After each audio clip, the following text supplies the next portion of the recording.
Sports.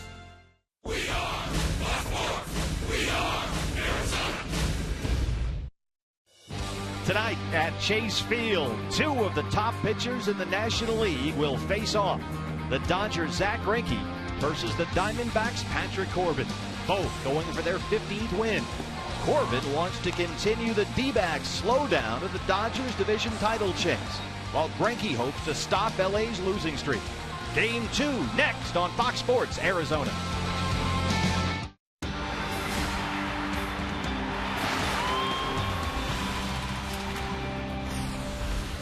Aces on display in Arizona, where at Chase Field set for a duel between NL West pitching headliners Patrick Corbin and Zack Greinke. And tonight you can collect a limited edition Goldie print plus D-backs tickets and maybe an autographed item as the Diamondbacks help Paul and Amy Goldschmidt raise money for Phoenix Children's Hospital. Good evening from Chase Field and welcome to the broadcast. Steve Berthiaume and Bob Brenly along the way. Game 2 of 4 here against the Dodgers, and quite a pitching matchup in store, BB. Zack Greinke on the mound for LA tonight. He comes in 14-3 on the year. I'll tell you what, I pick up the paper every morning to look at the probables around baseball, and today this is the marquee matchup in all of Major League Baseball. Zack Greinke, 14-3 on the season, ERA well under 3, and he has dealt against the Diamondbacks this year, holding them under 100 for a team batting average. Should be a really good one.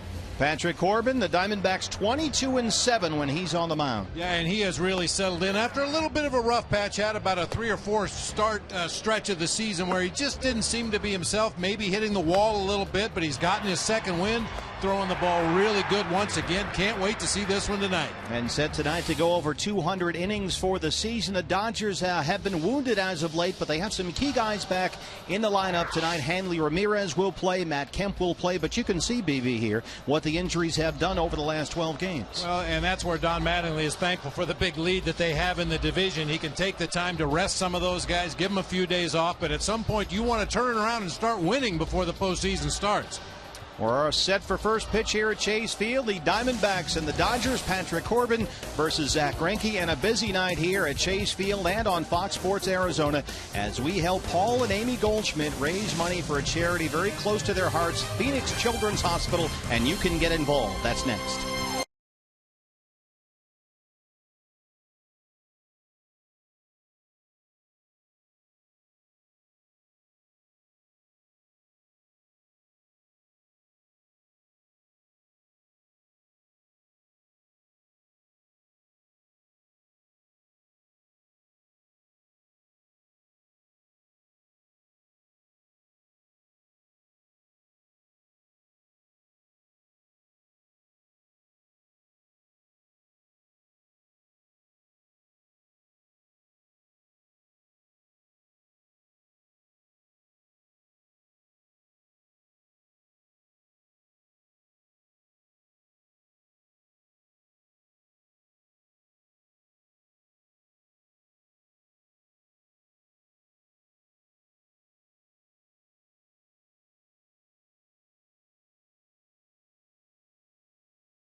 Teaming up with the Arizona Diamondbacks, Fox Sports Arizona, and you to help our friends at Phoenix Children's Hospital. During the game, you'll find a fun and easy way to help, so stay tuned and get ready to join in. Enjoy the game. Tonight, during our broadcast here on Fox Sports Arizona, and tonight only, you can help Paul and Amy Goldschmidt raise money for Phoenix Children's Hospital. As you can see here in the Diamondbacks ticket sales offices, the phone operators are standing by, and we want to get the phones ringing off the hook. We'll tell you how you can help. For just $44, of course, that is Goldie's jersey number, $44 donation, you get a Paul Goldschmidt photographic print, plus 2 lower-level tickets to a Diamondbacks game. That is a fantastic deal, and it's going to a great cause. Here's the number to call, 602-462-3899. And again, that is only tonight during our broadcast, raising money along with Paul and Amy Goldschmidt for Phoenix Children's Hospital. And with all we have going on tonight, we also have a great pitching matchup. Zach Greinke and Patrick Corbin, both going for win number 15. Stay with us. It's all coming up next here on Fox Sports Arizona.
Visit bmoharris.com to help make money make sense.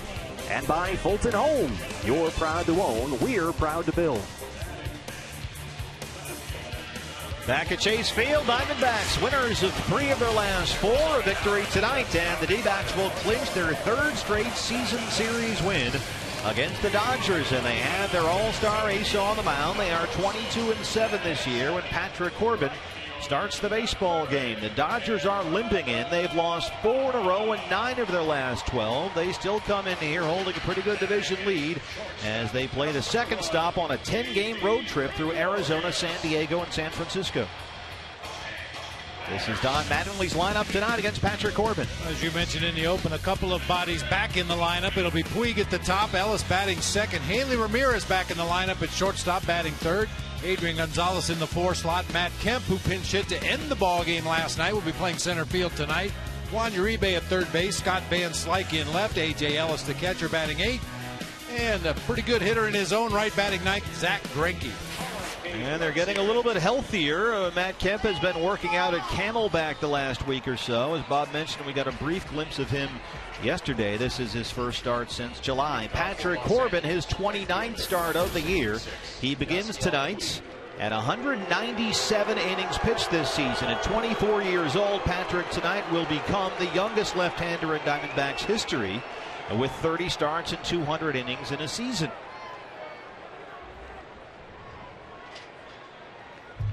Yasiel Puig leads it off. The roof of the panels open at Chase Field, and we are underway on a Tuesday night in downtown Phoenix. There is strike one to Yasiel Puig from Cienfuegos, Cuba, at 336 on the year.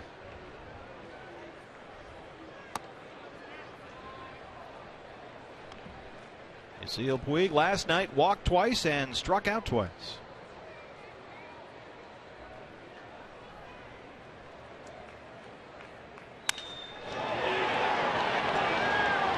Left center field, Martin Prado.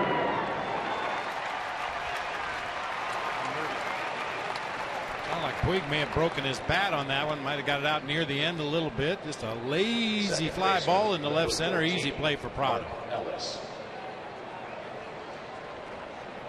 Brings up Mark Ellis, the second baseman. Another gorgeous night here.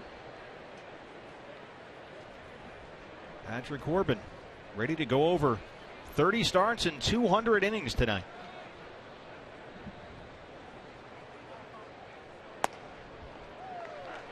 He beat these Dodgers his last time out on that last road trip. It was a 4-1 D-backs victory. Patrick went 6 1/3, gave up 8 hits, only 1 run in the ball game. His 14th win of the season and his first since August 20th, and this is the arsenal. In terms of the innings pitched, both in the minors and the majors, you have to keep that in mind. Don't forget, innings are innings on that arm, regardless of what level they come at. And so Patrick creeping up on 200 here. Back up the middle and a base hit for Ellis.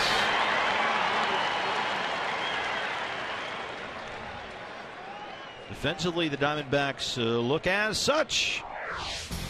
Saw Martin Prado in left. Sorry, Bo. Yeah, too bad we didn't have somebody standing on second base for that ground ball. Prado in left, Eaton in center, Parra in right. Chavez and Gregorius on the left side of the infield. Aaron Hill, Paul Goldschmidt on the right side. Miguel Montero behind the dish for left-hander Patrick Corbin.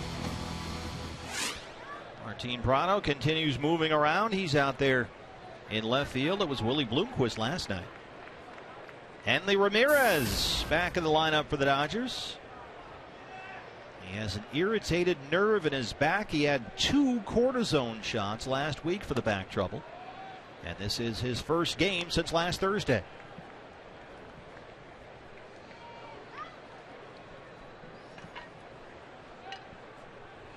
Yeah, we'll see how much the downtime has perhaps slowed his swing a little bit. He's deadly on balls out over the plate, especially up and out over the plate. Really dives in toward the dish. Once the ball away, Miggy sets up inside. Base hit. Hanley pulls it into left. First and second, 1 out for LA.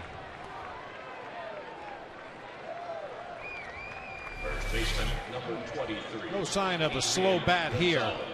Except on Phantom Cam. Except on Phantom Cam. That ball did get down near the trademark a little bit, but Ramirez able to guide it into left field for the second base hit in the inning for the Dodgers.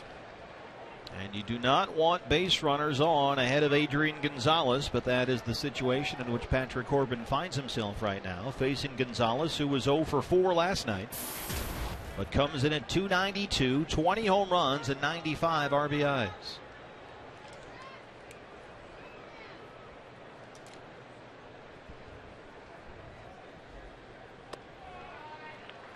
I like to give all the numbers myself, partner. He's also grounded into 12 double plays.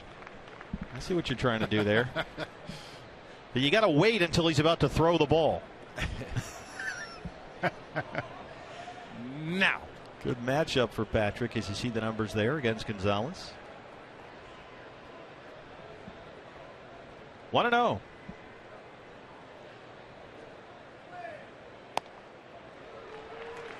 Rob Drake is the plate umpire tonight. 1-1. Yeah, Rob Drake recently switched back to the old school mask behind the plate there. He used to use the goalie style helmet and mask combination, but he's going old school. Well, when you work on the crew with Joe West, you got to cowboy up. 1-1. Off the fist into shallow left. Chavez giving chase. Didi wants it, and he gets it right on the foul line for a big out number 2. Well, he covered a lot of ground there. Boy, and he needed to. That's a tough play for Chavez, going straight back down that third baseline. Martin Prado was shaded over in the gap just a little bit for Adrian Gonzalez. Didi had the best chance, the best speed, and he's able to get underneath it and make a nice running catch on that pop-up just into foul territory.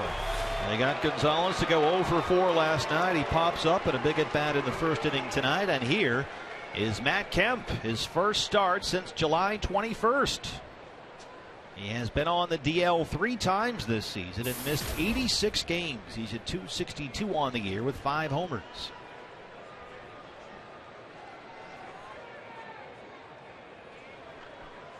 Mark Ellis is the runner at second. Hanley Ramirez at first after a pair of one-out singles. There's a strike, 0-1. Kemp at first went on the DL July 22nd with a left ankle sprain. He was rehabbing at the Dodgers spring facility at Camelback Ranch when he strained his left hamstring, and so he wound up missing all of August and half of September. He was out here today taking early hitting. That one goes right through Miggy and kicks back to the backstop. Ellis to third, Ramirez to second.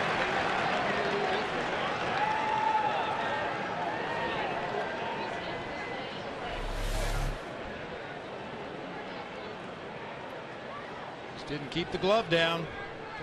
Even the smallest hole between the shin guards and underneath that catcher's mitt, that ball will find a way to get through. Well, it seems like he anticipated it would hop back up to him, and it just kind of stayed down on him.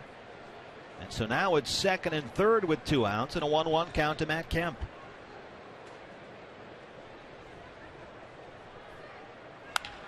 Drills that one to left. That'll score 2. Prado plays it off the wall, and Matt Kemp, in his first game back since July, is in there with a 2-run double.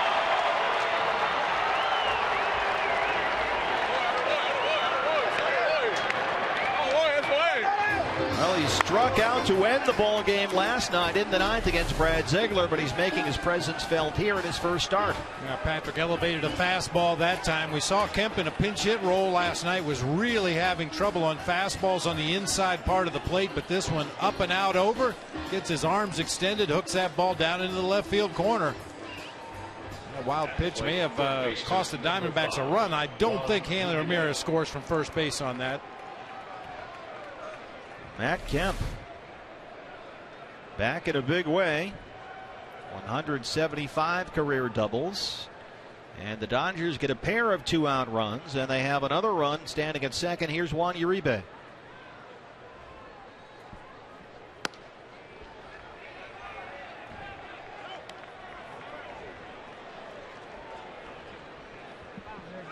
Uribe 272, 11 homers.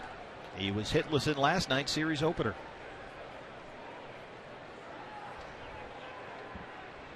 Three hits in the inning against Patrick Corbin. Make it 4. That ball is launched and gone.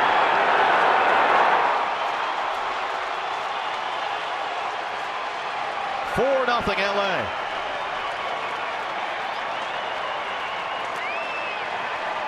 Juan Uribe last week at Dodger Stadium, 3 home runs in 1 ball game against the Diamondbacks. A 2-run shot here, and it's 4-0 Dodgers. Juan Uribe's a dead guess hitter, and he guessed right that time. Got to that Patrick Corbin slider before it ended up down and in. Real good low ball hitter. He guessed right this time and got every bit of it.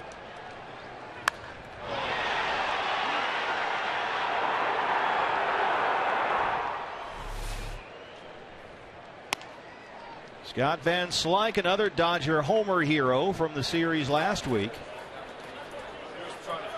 In fact, it was a week ago today. Van Slyke, his 7th of the year, a pinch hit walk-off homer, the first of his career.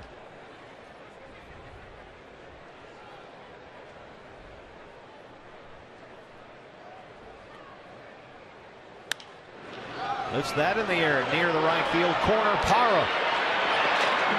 Out of play.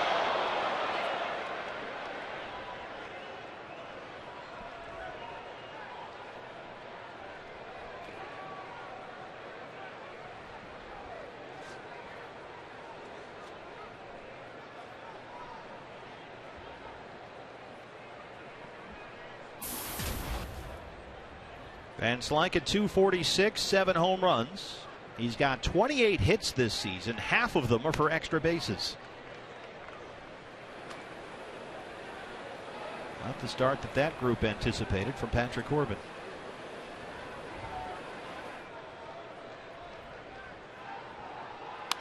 To right, Parra. Fields it on a hop. Van Slyke's aboard. 5th Dodger hit in this first inning against Patrick Corbin. Charles Nagy to the mound.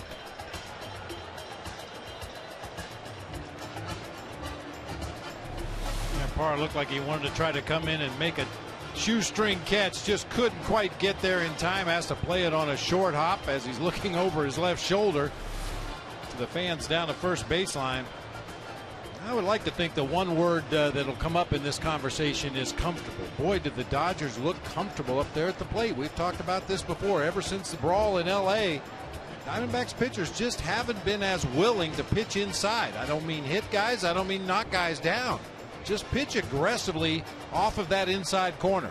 And his ability to do that, Bob, has been one of Patrick's great strengths this season. No question about it. You see the numbers from last Wednesday. He was hooked up against Ryu in that game. Boy, Patrick had only given up 9 first-inning runs all season before tonight. A.J. Ellis, the 8th man to bat in this first inning.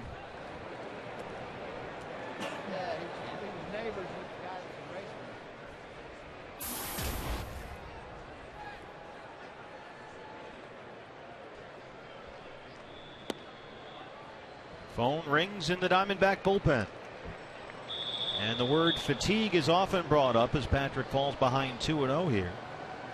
As we mentioned, if he goes 3 innings, and right now that's far from certain, he will go over 200 for the season.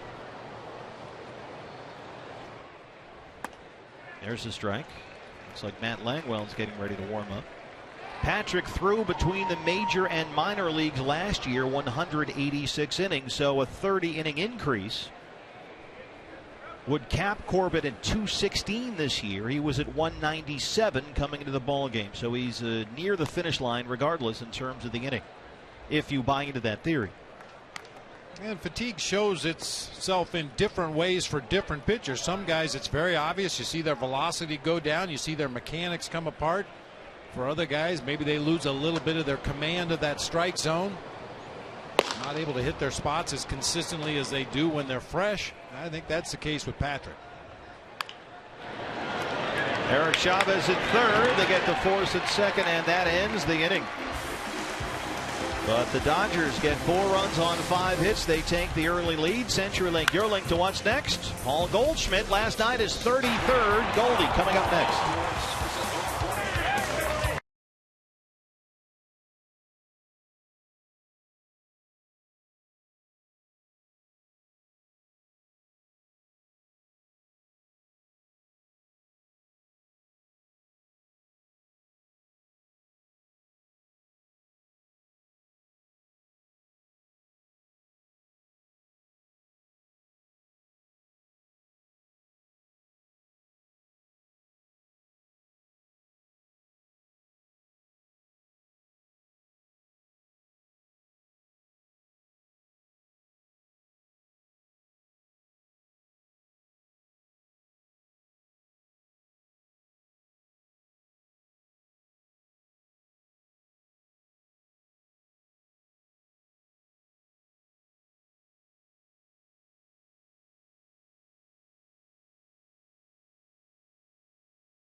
Back in Chase Field, Dodgers put up a 4 spot in the first against Patrick Corbin, but keep in mind LA has lost 4 straight and 9 of its last 12. Diamondbacks trying to keep that mojo going as we take a look at Patrick in the dugout between innings here with Charles Nagy, the pitching coach, after the Dodgers came up with 4 runs on 5 hits. And this is the Diamondbacks lineup that will face Zach Greinke. Well, they've already got a number to shoot for. Dodgers put a 4 spot on the board in the top of the inning. It'll be Adam Eaton, Aaron Hill, Paul Goldschmidt at the top, Eric Chavez, Martin Prado, Miguel Montero in the middle, Gerardo Parra, Didi Gregorius, and Patrick Corbin at the bottom of the order. 29-year-old right-hander Zach Greinke, the 2009 Cy Young winner with Kansas City. Since then, he's pitched for the Brewers, the Angels, and now the Dodgers. His 26th start, 14-3 with a 2.74 ERA. Adam Eaton leads it off for the Diamondbacks. And some work to do here, down 4-0.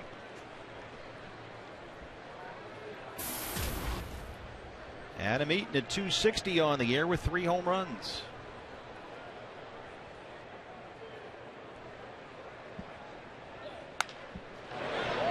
Zach Greinke has faced the Diamondbacks twice this season. June 11th at Dodger Stadium. That was the brawl game in LA. Greinke went 7 innings, allowed only 2 hits. He then faced the D-backs about a month later, July 8th. And again, Bob, 7 innings, allowed only 2 hits. All kinds of fastballs coming at you. He's rolled up the first base line and foul. Yeah, there are many times that Greinke will work his way through an opposing order the first time, sometimes a couple of times just using fastballs. He's got a 2-seamer that sinks. He's got a 4-seamer that he'll elevate in the low to mid-90s. He's got a cutter that he uses instead of a slider. And as the game progresses, he'll mix in the straight change-up and the big overhand curve. Obviously has really good command, over a 3-to-1 strikeout to walk ratio. Yeah, he can ring up the strikeouts. He has struck out at least 7 in 6 of his last 9 starts. He is unbeaten over that stretch. Adam Eaton gets the Diamondbacks started. He shoots it the other way into left. Leadoff man aboard.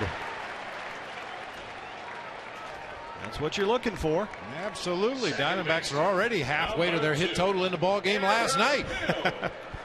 Defensively, the Dodgers look as such. As we mentioned, a big day for LA with Matt Kemp back in center field. Yeah, he's going to have to cover some ground to help Scott Van Slyke in left. Yasiel Puig over in right field. It'll be Uribe and Ramirez on the left side of the infield. Mark Ellis and Adrian Gonzalez on the right side with A.J. Ellis behind the plate for right-hander Zach Greinke. Aaron Hill down the line in right, but out of play. Matt Kemp been working out at Camelback, trying to get some at-bats. He was here very early this afternoon, just before 1:30, 2 o'clock, taking extra hitting, trying to get some timing back. He says he feels good at the plate. His first start since July 21st, coming off ankle and hamstring injuries. 0-1 to Aaron Hill. Into right, Yasiel Puig. It drops in front. Eaton had to hold up. Close play at second, but everyone's safe. A pair of singles to lead it off for the D-backs. Good start.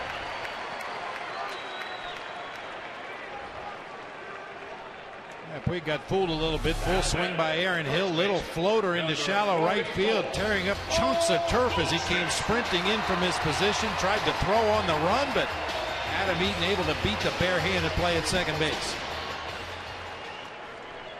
First 2 have reached with singles, and now here's Goldie. He was the offense last night.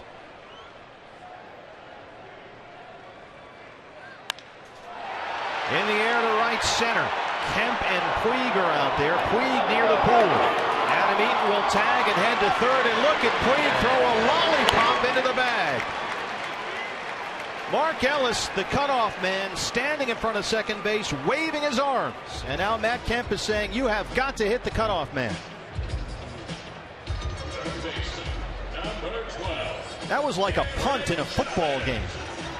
Watch this throw. Well, this is one of the things that Puig will occasionally do that infuriates his manager and the coaching staff and even his teammates. I mean, you've got no chance to throw Adam Eaton out at third base. I don't care how good your arm is. He's standing nearly on the warning track in front of the RamTrucks.com pool. Dodgers are very fortunate that Aaron Hill wasn't able to get back to first and tag in advance himself.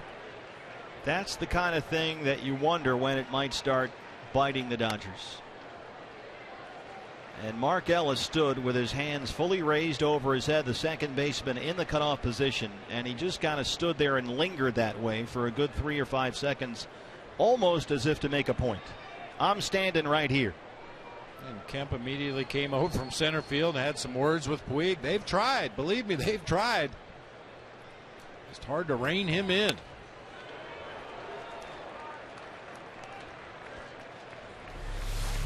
Watch Ellis.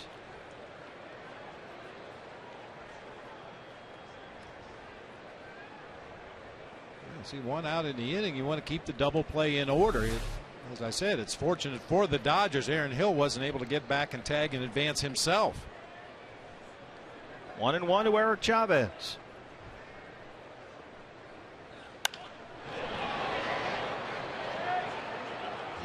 Well, we talked about last night's ball game with almost no offense involved and how it became a 90-foot battle. Every time you got a base runner on, every 90 feet was so vitally important. Productive outs were important in the ball game last night. And plays like that will cost you ball games in close games like we saw last night. An opportunity to try and answer here after 4 Dodger runs in the first. Greinke misses there, and it's even 2-2. That was a close one.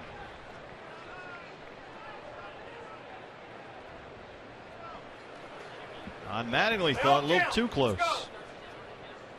Rob Drake looking into the dugout now and staring down the Dodgers skipper with his hands on his hip behind home plate.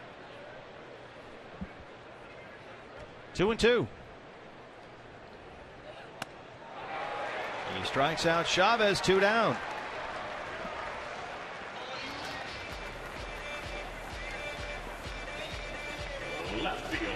Brings up Martin Prado. Martin Prado.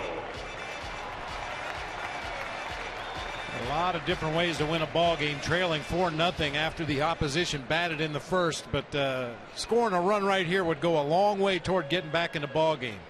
Really hate to miss an opportunity like this against Zack Greinke. They may not come along too often tonight. Try and put some kind of number up there under that 4 in the Dodger column.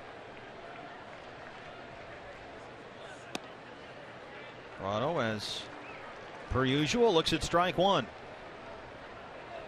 13 pitches so far for Greinke. 11 have been strikes. Prado 0 for 3 last night.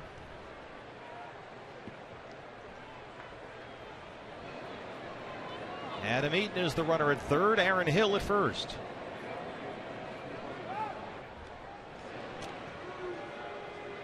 The Cowboy Joe West has first base, the crew chief tonight. A reminder, fans, every time a Diamondbacks player hits a home run this season, Fulton Homes will donate $150 to the Central Arizona Mountain Rescue Association.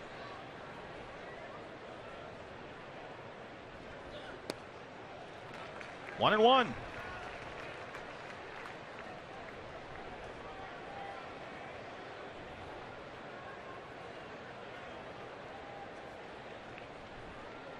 Adam Eaton and Aaron Hill led off the Diamondback first with singles. Eaton went to third on a Goldie fly ball. Chavez struck out. Now first and third, 2 outs for Prado. He looks at ball 2. Zack Greinke has not lost since July 25.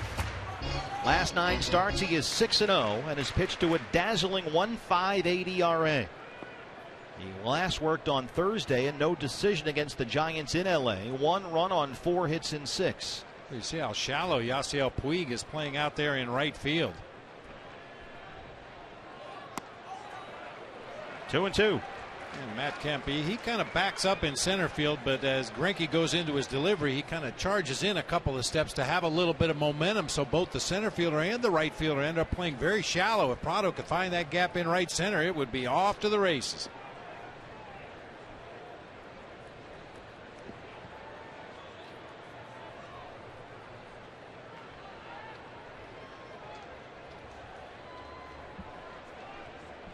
Looking for a 2-out RBI here. Off the fist, fouled away.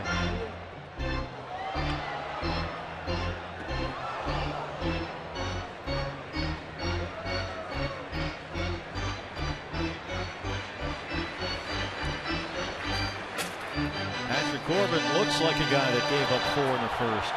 Trying to recover and hit the reset button in that dugout.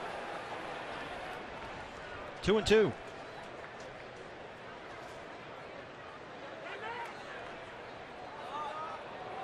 Time granted late there by Rob Drake behind the plate.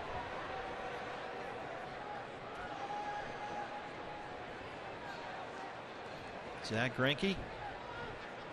Boy, the ERA is something else. A lot of wins when you pitch for this ball club over the course of the summer, but he's been doing most of it by himself here since the All-Star break. And he strikes out Prado to strand a pair. Singles to lead off the inning for the Diamondbacks, but it's still a 4-0 Dodger lead.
Fans, we're asking you to help join Paul and Amy Goldschmidt raising money for Phoenix Children's Hospital. And we want to let you know right now an update.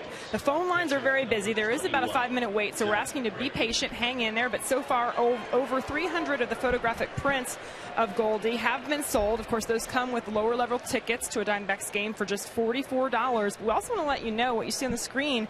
15 fans who give will win these autographed items by Paul Goldschmidt, 5 of the gold bobbleheads, 5 baseballs, 5 jerseys, and 1 fan will get a meet and greet, including best in-house seats to a Diamondbacks game. So 16 lucky fans will also receive one of those prizes. But thanks to everyone that has jumped on the phone lines already. As I mentioned, guys, over 300 of the photographic prints sold already, along with the tickets. And of course, just be patient. The phone lines are busy, but we expect you hopefully to hang in there with us. Thanks. Absolutely, Jody, as Corbin gets Greinke to pop that up to Miggy in front of the Diamondbacks dugout. That's the first out here in the second. We want to thank all the fans who have already jumped on board here. Remember, September is Pediatric Cancer Awareness Month, and this telecast lending our support to Paul and Amy Goldschmidt, who are very actively involved with the Pediatric Cancer Unit at Phoenix Children's Hospital. And only $44 gets you one of the 2,500 Paul Goldschmidt limited edition prints and 2 tickets, 2 lower level seats to a Diamondbacks game. And all the proceeds go to Phoenix Children's Hospital. And you can't get these prints anywhere. This is a collector's item. Only 2,500 were made. They are all individually numbered. So get them while you can. $44 and all the money goes to Phoenix Children's Hospital. And we've seen, BB, over the course of all the work that Fox Sports Arizona has done, how much Paul and Amy are involved there. They really put in their time. No question about it. I mean, and not just lip service either. They are at the hospital interacting with the kids and the parents. And the Diamondbacks fans have done such a great job, not only this year, but every year, responding when the players reach out and want some help for a cause. And hopefully you'll reach out again tonight. So that number again, the broadcast hotline, 602-462-3899. There it is on your screen, 602-462-3899. And as Jody mentioned, it's only about a 5-minute wait, so put us on speaker. Just hang in there with us. And you can help Paul and Amy help Phoenix Children's Hospital as Puig strikes out. That's 2 down in the second. That leads us nicely to our AT&T Twitter poll question. Second baseman. Do you have your Goldie photographic print yet? Well, we've sold 300. That means $15,000 has been raised for Phoenix Children's Hospital. All of the money goes to PCH. So hopefully this is 100% of course. And thanks for participating at Fox Sports Arizona. First strikeout for Patrick Corbin. There's Mark Ellis, who singled and scored his first time.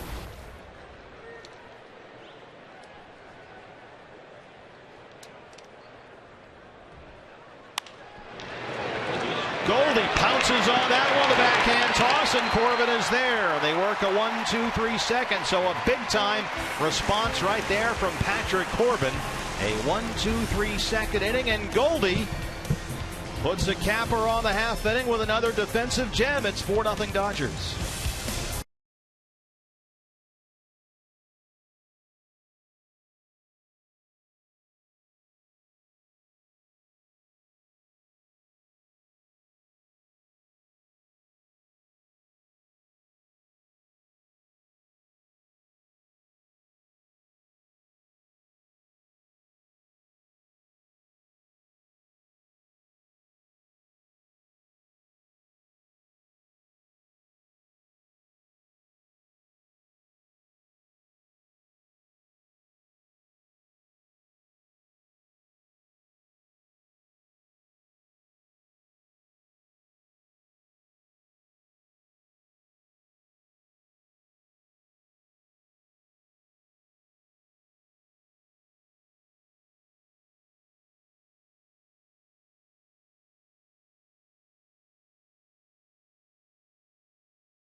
By Ram Trucks, proud partner of the Arizona Diamondbacks. And by Jack in the Box, go big at a participating Jack in the Box with Jack's really big chicken sandwich combos for only $3.99 plus tax.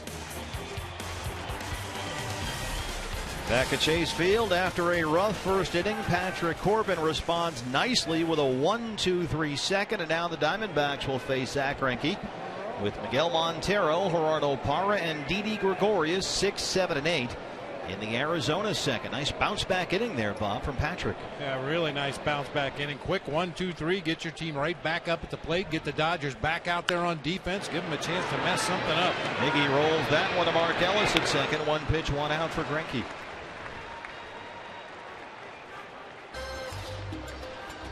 Here is Gerardo Parra. Miguel Montero and Gerardo Parra, the two Diamondbacks hitters that have had the best success against Greinke in the past. Coming into tonight, Montero was a .364 hitter with a homer and a double against the Dodger right-hander. Parra, a .308 hitter. Gerardo at .266, 10 home runs.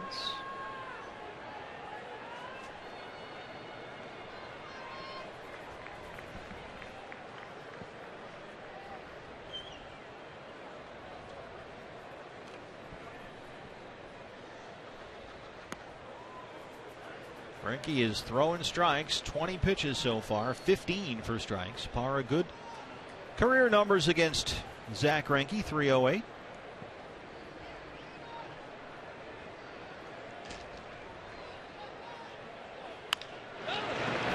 rolled up the line to first. Gonzalez tosses to Greinke covering, 2 down. Hey fans, anytime the D-back scores 6 runs or more, Taco Bell is giving away 3 free tacos with the purchase of a large drink between 4 and 6 the following day at participating locations. Didi Gregorius.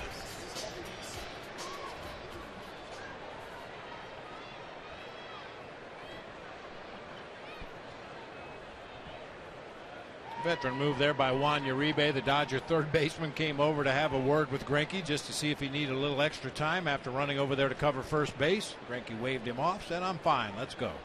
Well, he's got 2 outs on 3 pitches so far in this inning, so he certainly appears fine as he throws strike 1 to Didi. Gregorius at 260 on the year, 7 home runs. Didi has hit safely in 5 of his 6 games this month, including 2 homers. Pops that one up near the on-deck circle for the Diamondbacks, but it drifts out of play. Didn't spill a drop.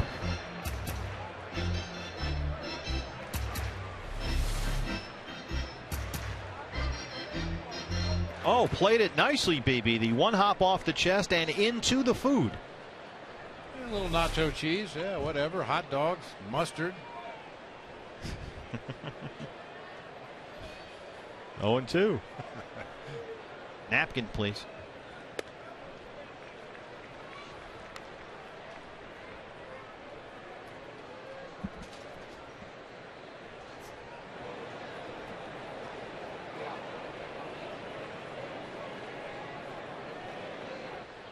Don't have to worry about dinner. Come to the ballpark. We got you covered. Ballpark steak, that young man was enjoying. Is that what he called it in the minors? Ballpark steak, absolutely. Steak for dinner again? Wow. Occasionally at some of the minor league parks we played at the end of the night, if there were hot dogs left over, rather than let them go to waste, hold on. They would give them to the visiting team. Yeah, we would chow down on some hot dogs. I hate to say I've seen you do that this year. Mark Ellis from the edge of the outfield grass. And Greinke works a 1-2-3 second. When we come back here, very pleased to be joined in our broadcast booth by Paul Goldschmidt's good friend, Jake Harvey, talking about Phoenix Children's Hospital.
Paul Goldschmidt limited edition prints and 2 lower level tickets to a Diamondbacks game, and all the proceeds go to Phoenix Children's Hospital. So give us a call at 602-462-3899. No one can speak more about the great work done by PCH and Paul Goldschmidt's work there And then 24-year-old Jake Harvey, and we're very proud to have Jake with us in the booth here. Jake, thanks for coming by. Thank you for having me. How you doing? I know you watch a lot of Diamondback games. Oh, yeah. What do you think of the way the team is going this year? It's going great. I mean, we could be in first place, but I like watching them. You never know what to expect when you watch a game. So.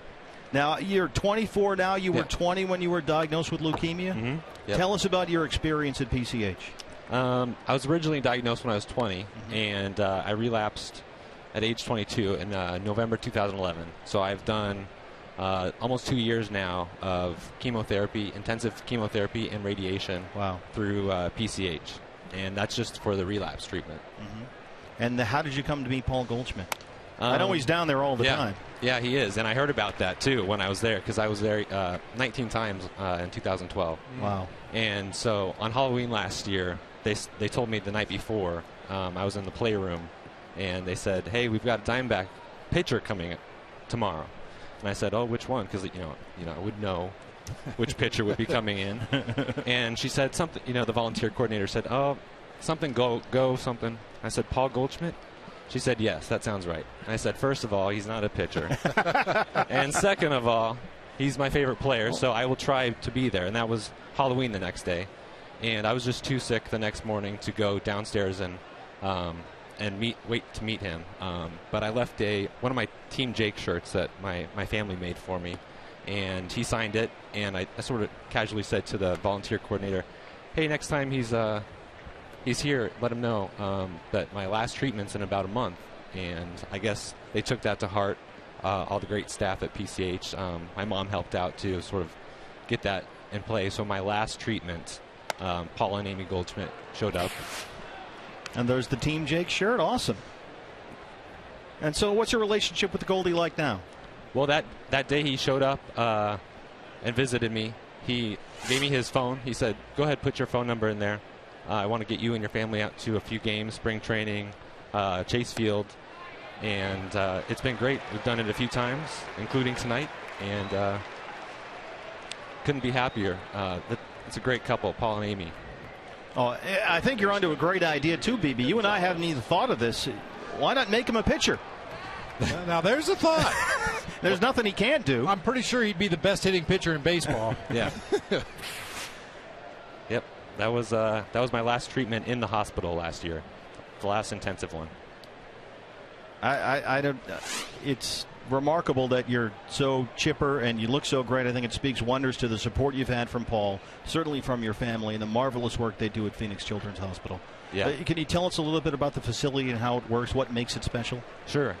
Well, cancer sucks, and cancer treatment sucks even worse. But if you got to go through it, PCH is a wonderful place. They've got stuff for every age group, including young adults like me, to go ahead and try and have some fun while you're there. You're not going to feel good. We know that, but they try and make it as comfortable as possible with many different opportunities. We've got great volunteer staff, many opportunities to get involved in the playroom, play games, whatever it is that you're interested in. Now, I know it's a pediatric facility, and you mentioned you were 20, right, when you were first diagnosed. People think of it as merely a children's hospital, obviously, because that's what it's named, but you had an opportunity to take advantage of their services too, right? Right. When I was diagnosed initially at age 20, I was right on the cusp, and since it was a childhood cancer, they gave us the option, and my mom is a pediatric nurse. Adrian Gonzalez hits that one high and deep and gone.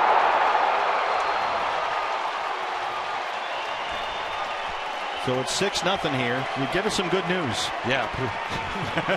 PCH is a great hospital. There's some good news.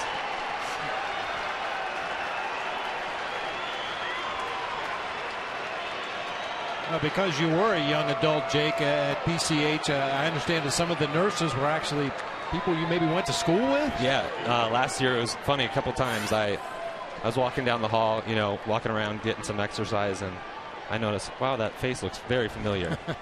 And I would have to think about it. Sometimes you were on chemotherapy or things altering your mind. And eventually I said, you know what? I think she went to junior high with me.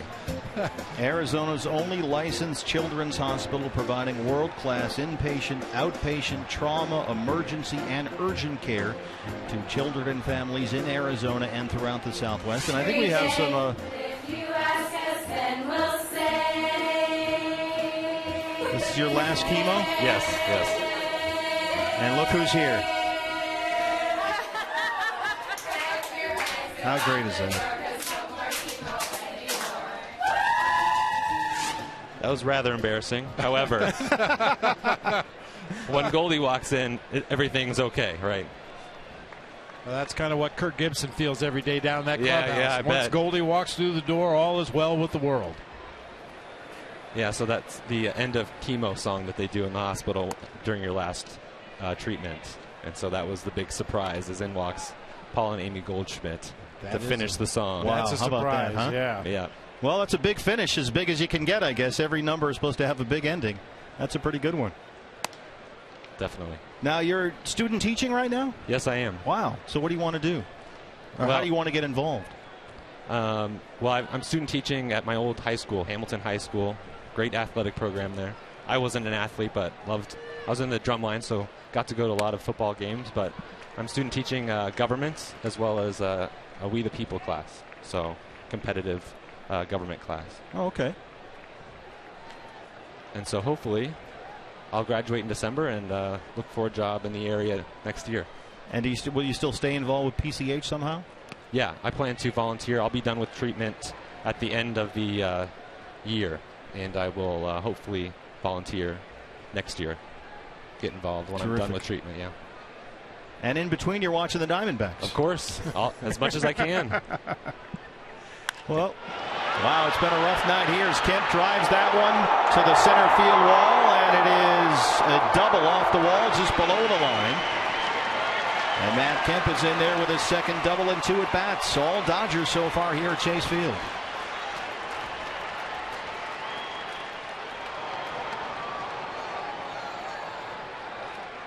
Did I mention the Dodgers look very comfortable at the plate tonight? Man, here's a guy coming off the DL, hasn't seen live pitching, looked overmatched completely by Brad Ziegler last night to end the ball game with the strikeout, but a line drive down in the left field corner to drive home 2 in the first. He thought he got enough of this to get it out of here. Hits just below the yellow stripe. Cruises on into second base. At the plate, third baseman. Now, Jake, this is your chance to be a TV analyst, too. We don't want this to go to waste. Give us your impressions of the D-backs and things that you've seen that you've liked and maybe things that you would want to change if you could. I've loved Goldie's season. He's had a great season. We all know that. And Corbin as well. Tonight, not so well for Corbin, but Yeah. I saw him at Yankee Stadium in April, and he pitched that was awesome. Heck of a game, yeah, in April. So that was great.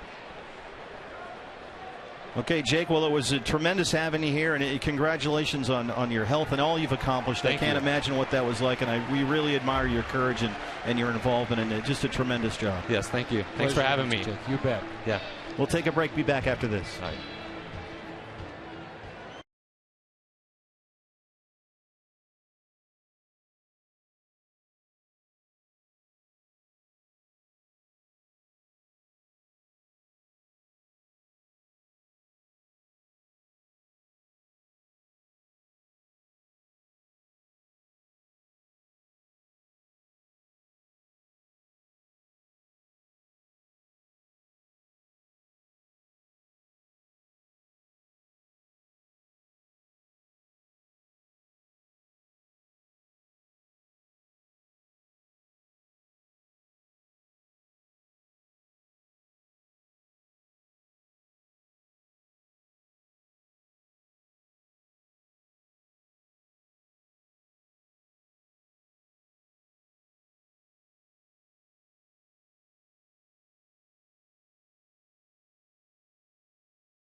To what's next by Mazda. We believe if it's not worth driving, it's not worth building. And by Lone Butte Casino. You're in for more winning moments at Lone Butte Casino. Our very sincere thanks to Jake Harvey, his tremendous story, and all his family. Just had the pleasure of meeting everybody up here during the commercial break. And boy, Bob, you can't imagine what a family like that goes through, and then to have Phoenix Children's Hospital to lean on and go through that process, and then the help they get from Goldie and Amy and the Diamondback, it's just remarkable. Yeah, I think it speaks to the kind of care you get there as a patient when somebody like Jake wants to go back and volunteer now that he's healthy and out on his own, doing some student teaching over at Hamilton High, and takes the time to go back to Phoenix Children's Hospital to do whatever he can to help out. That's amazing. So a walk, a homer, and a double have made it 6-0. That ends Patrick Corbin's night. And Matt Langwell is on. Keep in mind, Josh Colmenter pitched last night. He worked 1 2/3 through 25 pitches. And this turned into the shortest outing of Patrick Corbin's career, only 49 pitches, 6 earned runs, and he's responsible for Kemp at second with no outs. This is going to sound stupid. It's not the first time I've said that, but is there a positive that Patrick can take from this? You don't want, I guess what I'm trying to say is, you don't want all sweeping success over the course of the year, because you learn from failure as well, don't you? Is there a lesson here for him, or something he can hold on to and take with him into next year? Well, I think so, and I think after some time passes, he comes back to the ballpark tomorrow, gets in that video room with Charlie Nagy, and they go through hitter by hitter, pitch by pitch, and critique the effort tonight. And hopefully there is something to learn. In my own humble opinion, I think he just let the Dodgers get too comfortable. He's been so good all year about working that two-seam fastball on both sides of the plate, making right-handed hitters respect that he will come inside with authority, and just wasn't able to do that tonight. The Dodgers just didn't give him a chance to settle in out there on the mound. Uribe's ground ball sends Kemp to third, and now here's Scott Van Slyke.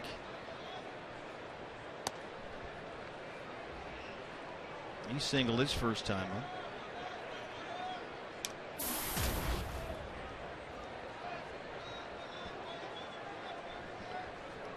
Well, we're very happy and proud that we could present Jake Harvey's story to Diamondbacks Nation.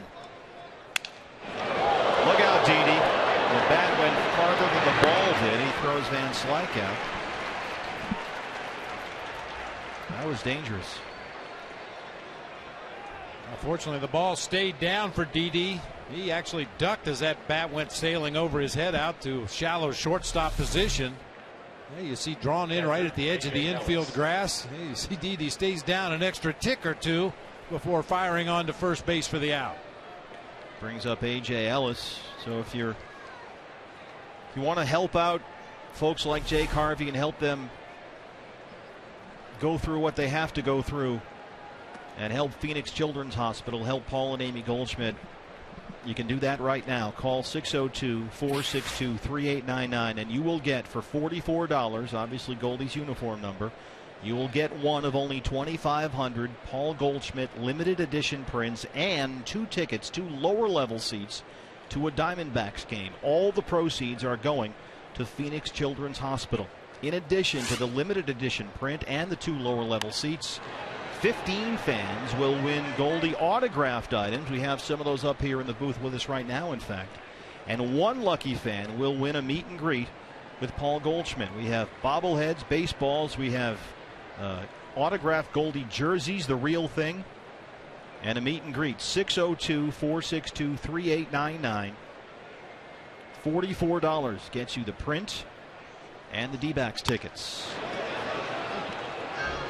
Here are some of the items that several lucky fans will win as well. 15 fans will get some of these items, and these are signed by Goldie. The prints are limited edition. They will not be on sale anywhere. You can't buy them in stores. They only made 2,500. This is a very special item. They are individually numbered, 2,500, and that's it. So $44 gets you that, gets you the Diamondbacks tickets, gives you a chance to win the Goldie autographed items, and all of it goes to Phoenix Children's Hospital. Matt Langwell puts out the fire, but the Dodgers add 2 more. They lead it 6-0.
The whole crew found out that Papa John's had been by with free pizza, and they immediately abandoned their posts and went after the pizza. So thanks to our friends at Papa John's. And a reminder, with every Diamondbacks win, celebrate 50% off your online order the next day at papajohns.com. There's the crew. These are the guys that make magic. All the TV magic. Diamondbacks games. There's Dee Dee and there's Todd. A terrific crew that brings you Diamondbacks baseball every night here on Fox Sports Arizona. We got a box full of crust up here in the booth. You were not happy. What was left? No, we had a little za up here ourselves. It was outstanding. Vegemite on that, did you? No, not at all. Here's Matt Langwell, leads off the Diamondbacks third against Zach Greinke. Dodgers 4 in the first and 2 in the third. Homers by Uribe and Gonzalez have made it 6-0 LA. And Langwell on an emergency relief of Patrick Corbin. Patrick out of the game before his turn at bat came up. And we'll see how many innings Langwell can go. Remember, Cole meant to work 1 2/3 last night.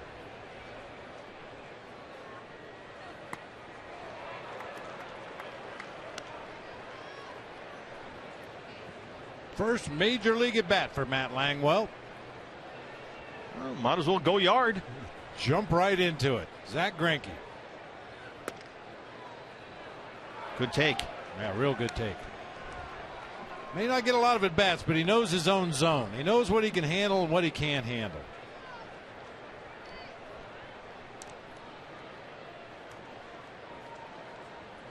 Two. Stays alive. Matt Langwell, 27 years old, went to high school in College Station, Texas. That's, of course, where Texas A&M is. Cliff Pennington's an A&M Aggie, but he played collegiately at Rice in Houston. 11th round pick by the Indians in the 08 draft. Diamondbacks acquired him in the Jason Kubel deal.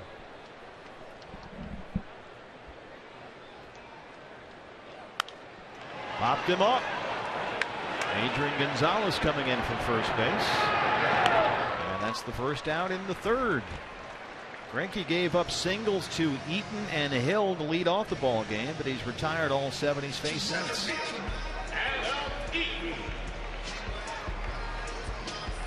And here is Adam Eaton. Well, it ends with a pop-up to the right side of the infield, but a 6-pitch at bat, I think you'd take that from your pitcher most of the time. Just make that opposing pitcher work hard to get you out. He forced Greinke to throw 6 pitches. Eaton single to lead off the Diamondbacks portion of the ball game.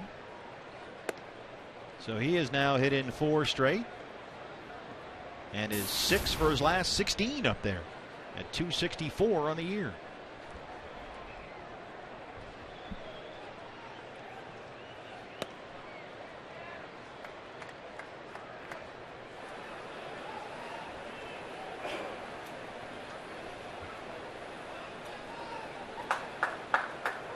Mona Lisa grin there on the face of Matt Langwell. Kind of excited after getting his first major league at bat out of the way. Well, I mean, you show up to the ball game, you never know what's going to happen. Suddenly you're in there and then pitching in the 3rd inning, batting against Zach Greinke. A couple of weeks ago, he was in Cleveland.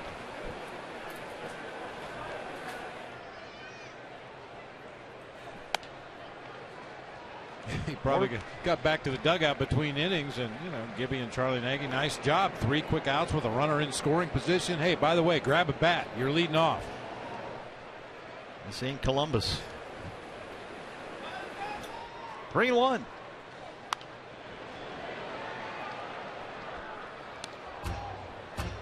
We have a print update. I'm checking with our highly unreliable staff. Sales have been very good. $44 a piece. I mean, the 2 tickets to a ball game, lower level tickets for $44. That's a deal in and of itself. You get one of the prints to go along with it. We have sold, I'm told, 500 prints, over 500 prints now, and raised more than $25,000 for Phoenix Children's Hospital. So great job, Diamondbacks fans. Let's keep it going. We're down to our final 2,000 prints. Remember, these are limited edition. This is it. Individually numbered. They're not going to be on sale anywhere. This is your chance to get in. You get the print. You get 2 lower level tickets to a Diamondbacks game, and all $44. Go to Phoenix Children's Hospital to help out Paul and Amy Goldschmidt and all the great work they do there. Broken bat, roller to second. Ellis is there. And that's 8 straight set down by Zach Greinke. Looks like it was sawed in half. A lot of firewood in this ball game already through just a little over 2 innings. That's a changeup from Greinke. Must have got Adam Eaton maybe out in front a little bit, hit it off the end of the bat, and splits lengthwise down the barrel. Aaron Hill singled his first time up. Aaron had the other Diamondbacks hit last night. 7th inning single following Goldie's 2-run homer in the first. Diamondbacks won the ball game on only 2 hits.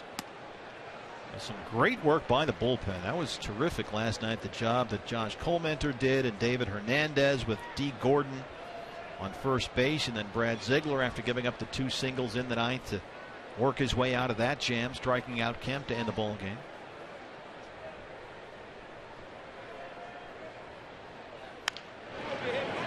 Rolled up the line to third. Uribe comes in, charges, makes a strong throw, and Greinke is now set down 9 in a row. He leads it 6-0.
Tell Paul and Amy Goldschmidt raise money for Phoenix Children's Hospital. 602-462-3899. A $44 donation will get you one of the limited edition Paul Goldschmidt prints and 2 lower level tickets to a Diamondbacks game. All the money goes to help Phoenix Children's Hospital. We have already raised over $25,000 and sold more than 500 prints. This is a one-time only offer. These prints are not on sale anywhere. You can't pick them up, can't get them online. Only right here, right now. Help Goldie raise funds for PCH at 602-462-3899. It's about a 5-minute wait if you're on hold. Bless you. Hang in with us. The response has been terrific so far, and we hope to try and raise as much money as we can for Phoenix Children's Hospital. September is Pediatric Cancer Awareness Month, and we are lending our support to Paul and Amy Goldschmidt, and they are so actively involved with the Pediatric Cancer Unit at Phoenix Children's Hospital, and this is our attempt to help them and all the great work that PCH does. D-backs Baseball Academy, professional instruction. Not a lot of places you get that. See, those guys don't mind a 5-minute wait. Certainly you can hang on hold for 5 minutes and make a donation to Phoenix Children's Hospital tonight. I mean, I've been down here in the Valley since 1997, and I think anybody that's lived here for any amount of time, you have either friends or family or co-workers or somebody who has had a patient at Phoenix Children's Hospital, and they will attest to the tremendous work they do there. Phoenix Children's Hospital since 1983, one of the largest children's hospitals in the nation, and Arizona's only licensed children's hospital, providing world-class inpatient, outpatient, trauma, emergency, and urgent care to children and families in Arizona and throughout the Southwest. And what makes PCH so unique is it is designed completely for children. There isn't that sterile hospital feel. The entire facility is warm and inviting by design to help make a very scary situation a little less so for the youngsters who go through what they have to go through. And a $44 donation will help a great deal. Phoenix Children's Hospital.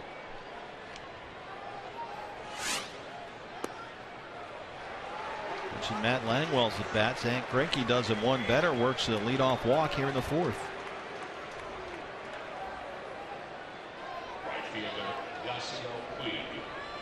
Brings up Yasiel Puig, who's 0 for 2. Now with that walk, Greinke has now equaled his strikeout total for the season. 7 strikeouts, 7 walks. How unusual is that for a pitcher? Of course, he is hitting .340. I'll check that out right now, actually.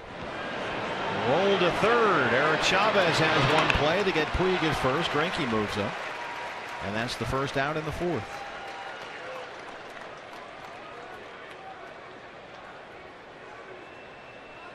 Second baseman, Mark Ellis.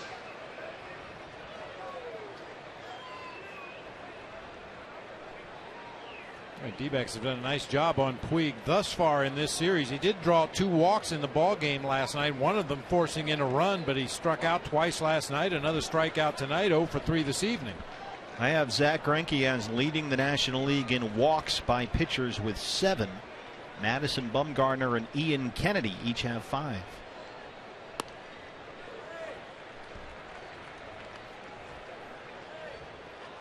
He's got 2 stolen bases, too.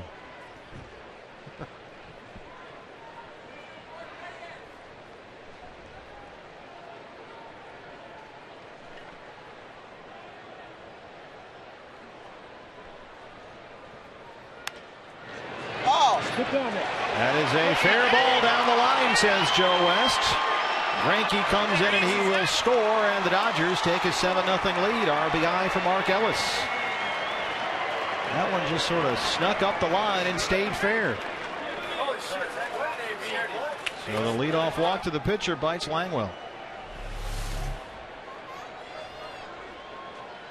Well, that's the equivalent of a head fake in basketball. A pitch on the inside part of the plate. You open up the front side and then slice it down the first base side of the field. Goldie chases it down, makes a nice barehanded play, but among other things Greinke does well, is run. He scored from second base rather easily right there. Hanley Ramirez has singled, walked, and scored twice.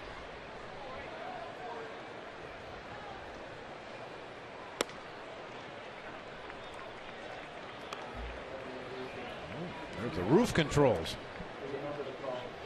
Don't touch Don't you do it. Leave it wide open. All right, that's fine. Nope. Get back there. Do you ever get to work that thing? Of course not. Schilling was always up there closing it. Oh, right? yeah. Talk about having your finger on the button. 0-2. This is a great ballpark when the roof is open, panels are open, beautiful night. Great place to come hang out. Just a nice, comfortable ballpark. Good atmosphere. Great for families. Lots of good eats.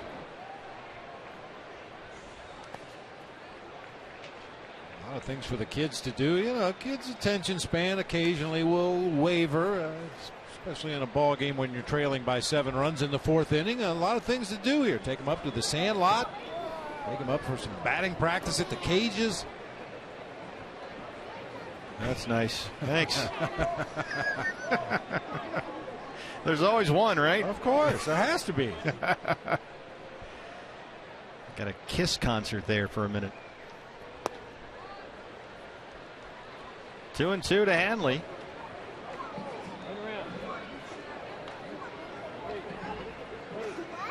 Hello. Come on in. We're coaching him up in here. We start him young. Look at that arm angle, just like Colementor, straight over the top. Focused. You got the fastball, and you got the knuckle. Dodgers, we mentioned how they've been scuffling. Previous 4 games, they'd scored only 9 runs. Tonight, they lead at 7-0 here in the 4th. Are you listening? Sean Payton doing some serious instructing out there in the sand lot. Saw Sean earlier today. I was coming back from a photo shoot, and he was running laps around the ballpark, getting ready for his stint out there at the sand lot. I hope he gets his brains beat in.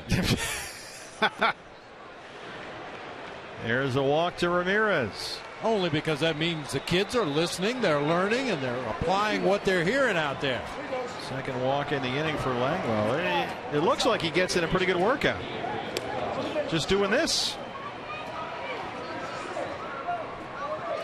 Well, he's got to serve as instructor, batting practice pitcher, base coach, cheerleader. What a great job. Nice going, Sean. All right, here we go. Who's next?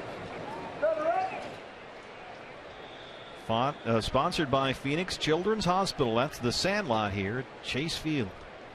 Bring the kids.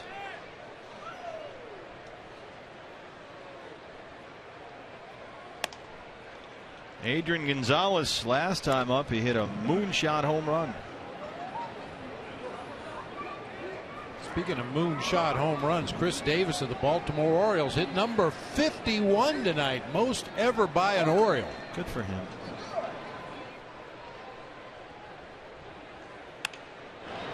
That one is fisted down the line in left. Chavez, long way to run. He has it.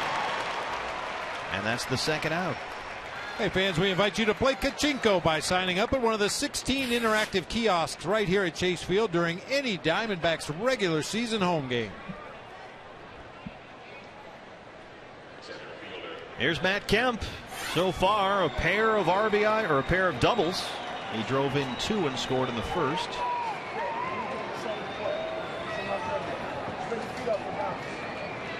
Start with the basics.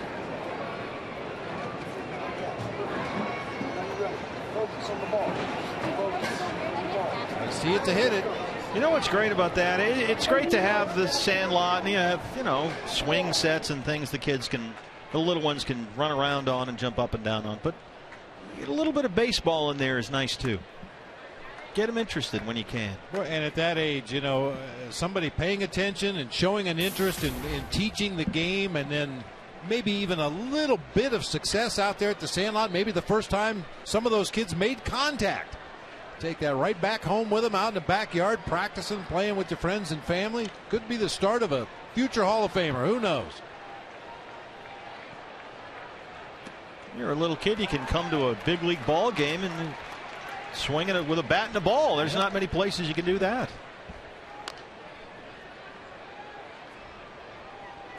Get him started young on this great game.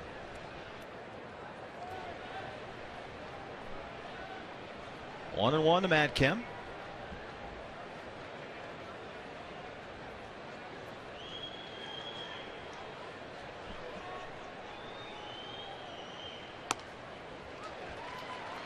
The Dodgers have to be pretty encouraged by what they've seen from Kemp, considering he's been out for so long. Hello. Dodger kid looks a little aggressive. Anybody surprised? He's out there doing karate. All right, call off the dogs. It's a little intimidating. Bounced up the middle. Base hit for Kemp. He's 3 for 3. Ellis will come in and he will score. They have Hanley hung up. He runs into an easy out there, but the Dodgers add another run. They get 2 in the inning. And it's 8-0 LA.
Got singles from Adam Eaton and Aaron Hill to lead off the ball game, and since then Zach Greinke has retired all 9 he's faced, and he's been staked to an 8-0 lead as Paul Goldschmidt, Eric Chavez, and Martin Prado hit here in the Arizona 4th.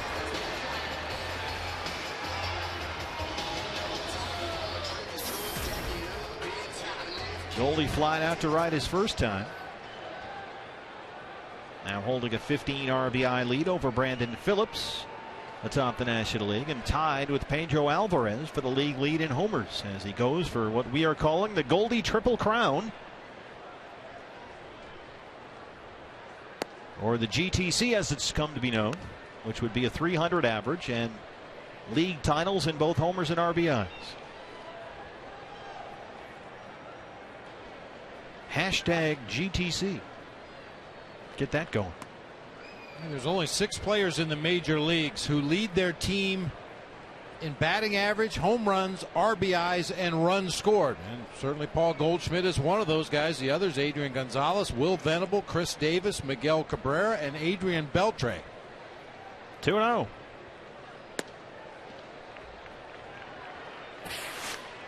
These are guys in the National League leading the team in runs, homers, RBI, and average. Well, what a year for Will Venable.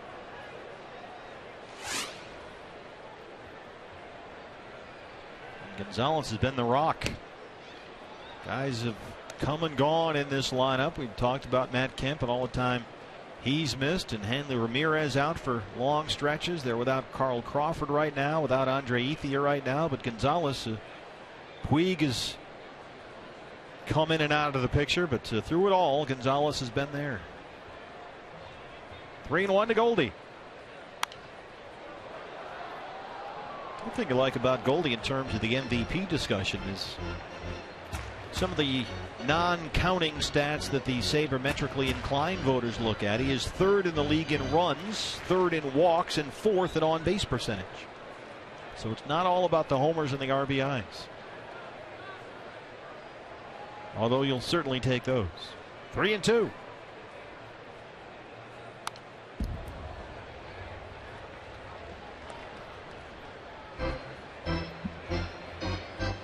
But if the Pirates win that division in the NL Central, it's hard to imagine that Andrew McCutchen won't win the NL MVP award based on the way the voters vote.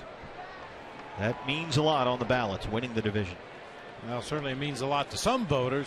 Yeah. Yeah. Up the middle, that's a base hit for Goldie. He's now hit in 7 straight. 3rd hit for the Diamondbacks. I want to thank the 78% of you voting on the AT&T Twitter poll question. Have you donated your $44 yet to receive your Goldie photographic print? I want to make sure that number's 100. And if you have, you can win one of these. 15 fans will win Goldie autographed memorabilia, and one lucky fan gets a meet and greet with the man himself. 602-462-3899. $44 gets you one of the only 2,500 limited edition Paul Goldschmidt prints and 2 lower level tickets to a Diamondbacks game. All for only $44, and all the proceeds go to Phoenix Children's Hospital. Chavez struck out his first time, 0 for 1.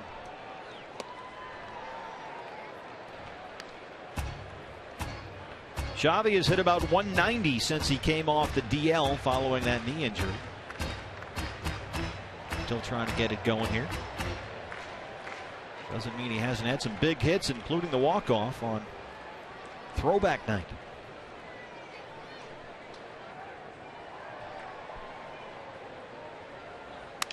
Broken bat. That one drops down the line in right. That's a fair ball. Goldschmidt heads to 3rd. He will stop there. The bat is in right field. And that's about the 3rd sawed-off lumber job we've seen here tonight. Left fielder, Martin Prado. A lot of broken bats. Greinke with that command of 3 different fastballs, working them on both sides of the plate. That time Chavez just got enough to dunk it fair down that right field line. We will come streaking into your picture momentarily. Eric Chavez wisely took a turn at first, but decided to hold right there. So 1st and 3rd, no outs. Martin Prado struck out his first time. Roll to 3rd base. Uribe cuts it off. Goldie scores, and the Diamondbacks are on the board. It's 8-1.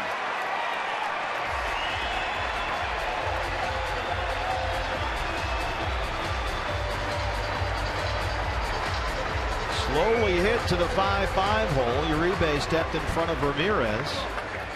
And they get the force on Chavez. Prado's aboard, and Goldie's in with the Diamondbacks' first run. Phantom Cam has a look. Another broken bat. That one down near the trademark. You see the thumb guard come off the right hand and go flying out into the middle of the infield, along with a couple of splinters off of that bat. Hey, Uribe makes the right play, cutting in front of Ramirez right there, but he just double clutched trying to get the ball onto Mark Ellis at second base. That allowed Prado to beat it to 1st and Goldie to come home with the first run of the game for the D-backs. Miguel Montero grounded out his first time. That's the Phantom Cam.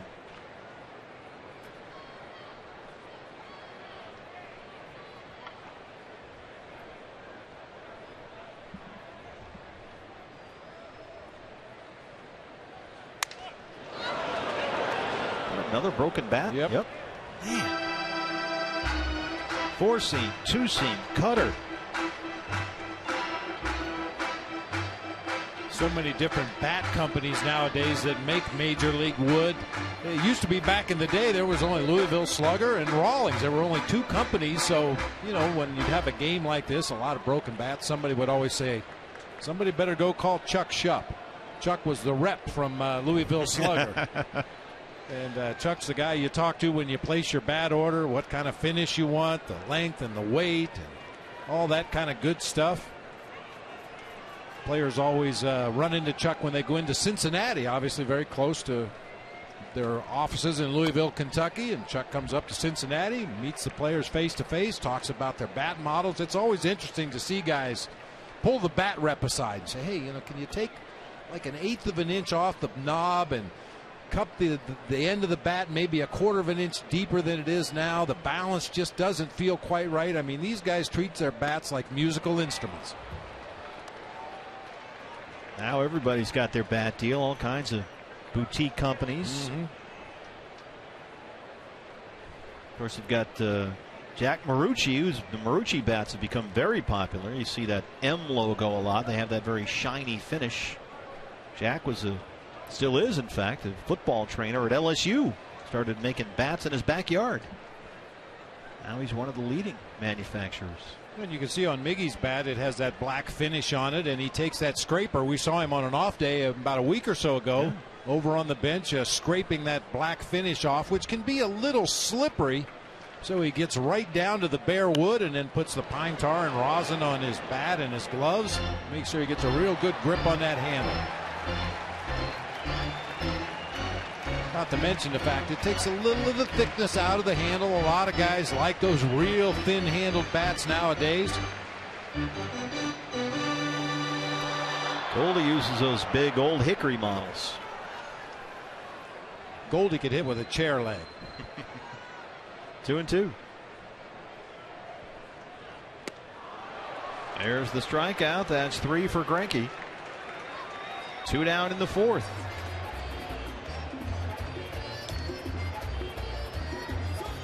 Mardi Gras. I'm getting a headache, and we've only been looking at it for 3 seconds. All right, now explain this to me. Dodgers are in town. Enough said. They don't appear to be moving.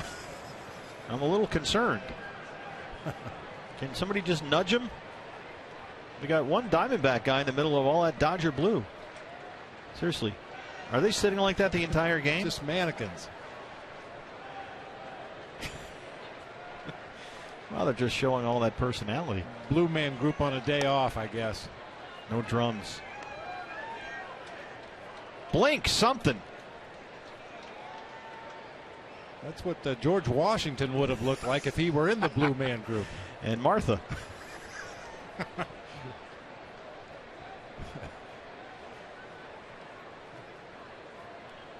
Well, it's LA. Center field, Matt Kemp. Diamondbacks get 1. We are through 4. They trail it 8-1. Just a little bit. Oh, there you go. All right, they're alive.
Late Roberto Clemente, of course, we all know about his merits on the field, 15-time All-Star with Pittsburgh Pirates, but also his humanitarian efforts off the field, including the plane crash on New Year's Eve. He died 1972 while trying to deliver supplies to earthquake victims in Nicaragua. And so we remember Roberto Clemente today, as well as all of the things that he did for the community. And the nominee for the Arizona Diamondbacks in 2013 for the award is Aaron Hill. And of course, this recognizes a player who represents the game through positive contributions on and off the field. Now, Aaron and his wife are very involved in a number of ways here in the community. Aaron dedicated a field out in Parker, Arizona back in March. Now, this town of 3,000 people, that is the only baseball field they have for the kids there. He also hosted Kyle Bird, part of the Make-A-Wish program, as a number of players here did, but Aaron spent some time with him, and also working with United Way to feed the hungry. So Aaron Hill, certainly deserving. He's a nominee. The award will be announced in October, guys. And that is an award, Jody, that the players take very seriously as one of the highest honors they can receive in this game. Players who have won that award talk about it with great respect and admiration for the man after which it was named and what it means in terms of their production on and off the field. And Aaron is just one of the many candidates here on the Diamondbacks who do so much. We've talked about Paul and Amy Goldschmidt and all the work they do at Phoenix Children's Hospital, and the list is on. Goes on and on and on here with Diamondbacks players. On for the 15th time this year is Chaz Rowe. He'll start the 5th against Wani Ribe, who hit a 2-run home run back in the 1st. And Chaz Rowe opens up with a strikeout, 1 away. There is, of course, the story of Pirate second baseman Neil Walker and his father Tom, who was a big league pitcher with several teams. Tom's favorite player growing up was Roberto Clemente, Tom Walker. And he played with the great one in winter ball in Clemente's native Puerto Rico. Scott Van Slyke steps in. In fact, Tom Walker, Neil's father, helped Clemente load the plane full of supplies for Nicaraguan earthquake relief and tried to go on the flight with Clemente. But Clemente insisted, said, no, you've done enough. It was New Year's Eve, remember? And he said, no, you stay in Puerto Rico. You've worked hard. Enjoy your New Year's, and I'll see you when I get back. And Tom Walker stayed behind, and he was not aboard the Clemente plane when it was lost. And now Tom Walker's son Neil plays second base in Pittsburgh with that number 21 behind him in right field, and that wall at PNC Park that's 21 feet high. Yeah, a chance for the fans to get involved once again. If you'd like to vote for Aaron Hill as this year's recipient of the Roberto Clemente Award, go to ChevyBaseball.com. You could also register there for a chance to win a trip to the World Series this year. Who's going to be playing? It's a real good question.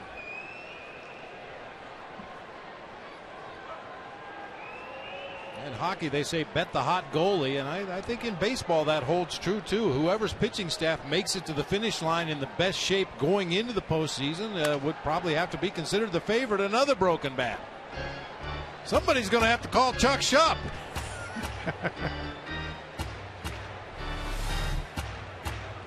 Chaz Rowe in the Phantom Can.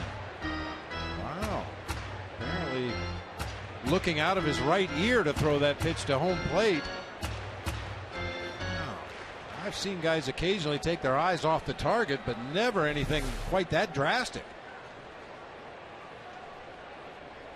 It's all about muscle memory. If you've repeated your delivery time and time and time again. Of course, Fernando used to look up to the bill of his cap in the middle of his delivery, but he would always come back and pick up his target before letting it go. And then, of course, having a screwball that nobody could hit helped too. Nobody throws that pitch anymore. I don't think anybody was throwing it when he showed up either.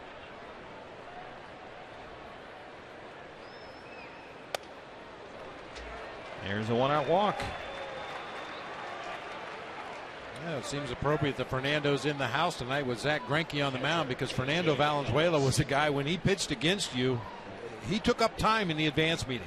How do you pitch Fernando? You couldn't just lay fastballs in there. As a hitter. Yeah, he could swing it. You know, one of those guys that all appearances, you look out there to the mound, he had those skinny little legs and a big barrel chest, and he can't be much of an athlete, but man, he could do everything on the field.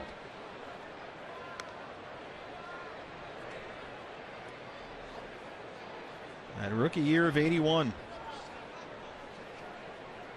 I think I've told the story about Fernando before. He was very predictable initially.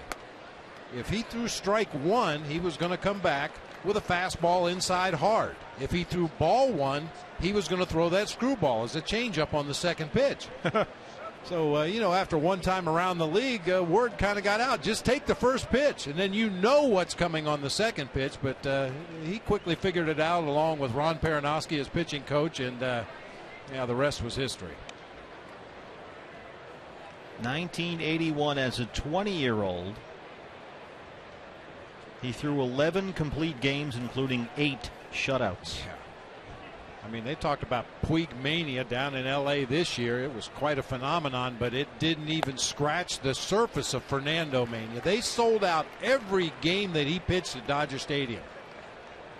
People would be lined up in their cars at the gates to get into Dodger Stadium.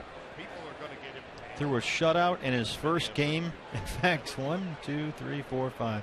In April of 81.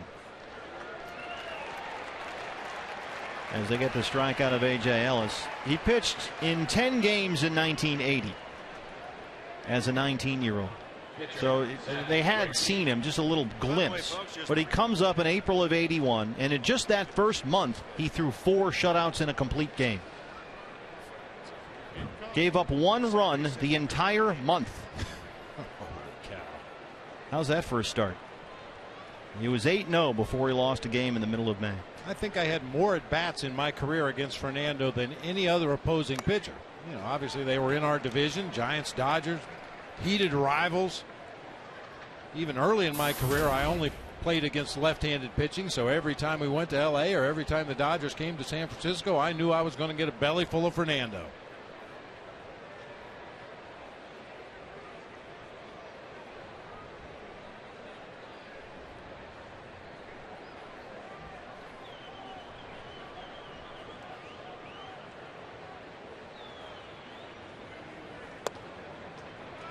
Well, that could not have been any fun. No, not very much. No, I'm guessing probably 225, 230 maybe.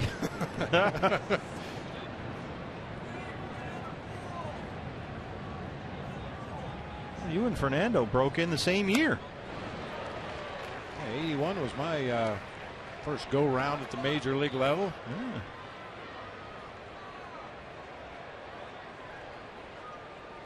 That might explain all the shutouts. Yeah, I helped. You want to take a crack? Our highly unreliable staff has come up with the numbers. 68 at bats against Fernando. Oh. And there's a strikeout. I'm going to let you marinate on this. And I think we ought to just stop at the 68 at bats. CenturyLink, Eurolink to what's next. Coming up for the Diamondbacks, Didi Gregorius leads off the 5th. Last 2 games versus the Dodgers, 3 RBIs.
fun times at the Ram Trucks pool. Great place to watch a game. Let's see what's going on in here today. Careful, watch out, watch your foot. Don't slip, no diving. No diving. Kind of a mellow night out there tonight. Now, if you come to the RamTrucks.com pool area, by the way, just so you know, there's a whole great locker room down there. You got towels and you can change up, and everything you need is right there. And there's food, except when Bob and I are there. I think that was a pretty wise strategic move on their part not to provide food the night we worked the pool. Might have been a little distracting to have some chow like that sitting right there. No animals. No drinks. Boy, there's a lot of stuff you can't do by the pool. Zach Greinke rolling along here. He's given up only 4 hits. He's got an 8-1 lead. He'll work to Didi Gregorius. Tony Campana is in the on-deck circle. He will hit for the pitcher, apparently. And then Adam Eaton, 8-9-1 in the Arizona 5th. Just for the record, I want to assure the people that you did not peak during the commercial break. 68 career at-bats against Fernando Valenzuela. Let's see if you can get within 3 your total number of hits. Whew. Versus Fernando. 12. 16. Wow. You just missed it. Good guess, though. Wow. A career .235 hitter against Fernando Valenzuela as Tony Sipp warms up for the Diamondbacks. 6 doubles off Fernando and 12 walks. So, yeah, if you throw in the 12 walks, you've faced him nearly 100 times. Hit into a lot of tough luck.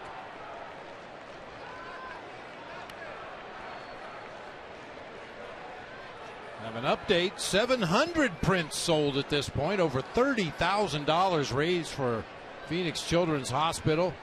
And once again, I know you're going to have to sit and wait on hold for a while, but it is well worth it. Flip it on speakerphone, watch the ball game, go about your business, whatever you have to do, we'll get back to you. It's not too bad. We're told right now the hold time is only about 6 minutes. So if you can hang in with us for 6 minutes, your $44 donation will get you one of these limited edition Paul Goldschmidt prints. These are not available in stores, not on sale anywhere. You can only get them right here, right now through the broadcast. Everyone is individually numbered. Only 2,500 were made, so this is a real collector's item. For $44, you'll get a Goldie print and 2 tickets to a D-backs game, 2 lower level seats, and all the money, all $44, goes to Phoenix Children's Hospital. And in addition to the print and the tickets, 15 fans will win Goldie autograph memorabilia. We have a lot of that, in fact, with us in the booth right now. Signed baseballs, bobbleheads, and one lucky fan will get a meet and greet with Goldie as we try and help Paul and Amy Goldschmidt and all the great work that they do with the Pediatric Cancer Unit at Phoenix Children's Hospital. $44 gets you the Goldie print and 2 lower level tickets to a D-backs game. So call the broadcast hotline right now, 602-462-3899. The wait time is only about 6 minutes, so hang in with us and help us raise money for Phoenix Children's Hospital. It's such a worthy cause and something that Paul and Amy are really, really devoted to. And it's not just show up and take a picture. They are there all the time, and they do tremendous work with PCH. 3-2 to Didi Gregorius to lead off the 5th.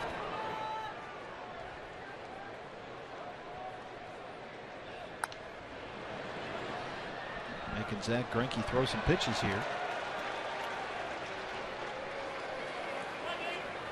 There's Goldie, 602-462-3899.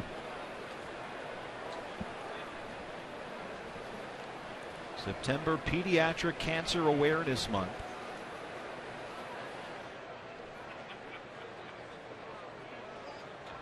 And we'll talk more about this with the Diamondbacks president and CEO Derek Hall, who'll join us up here shortly as Didi fouls that one down the right field line.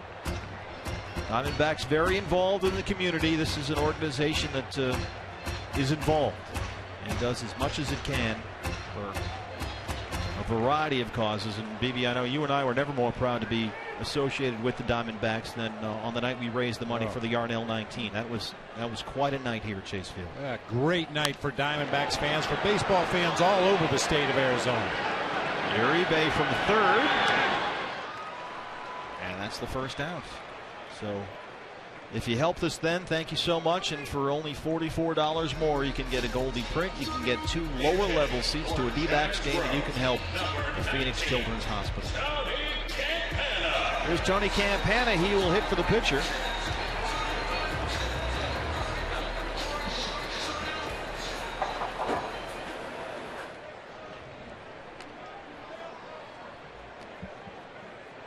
Try and get some speed on the bases and get something going against Greinke.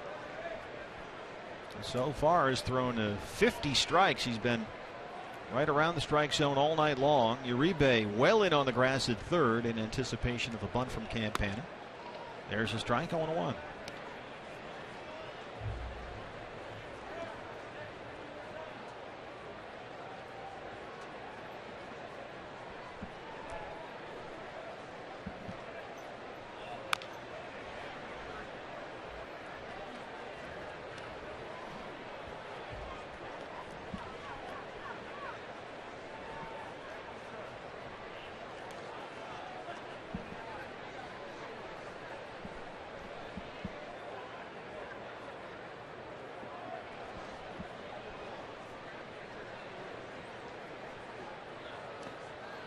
Chases that one. A.J. Ellis has it, and he completes the strikeout. 2 down. That's the 4th strikeout for Zach Greinke. Brings up Adam Eaton, who's 1 for 2. Center fielder, Adam Eaton.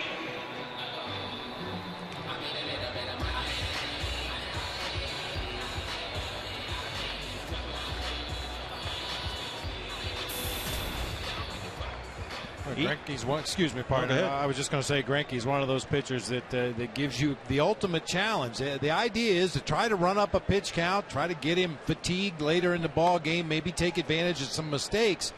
But he's such a strike thrower. If you go up there to the plate with the idea that I'm going to try to work the count, run up some pitches, you're behind 0-2 like Tony Campana just was.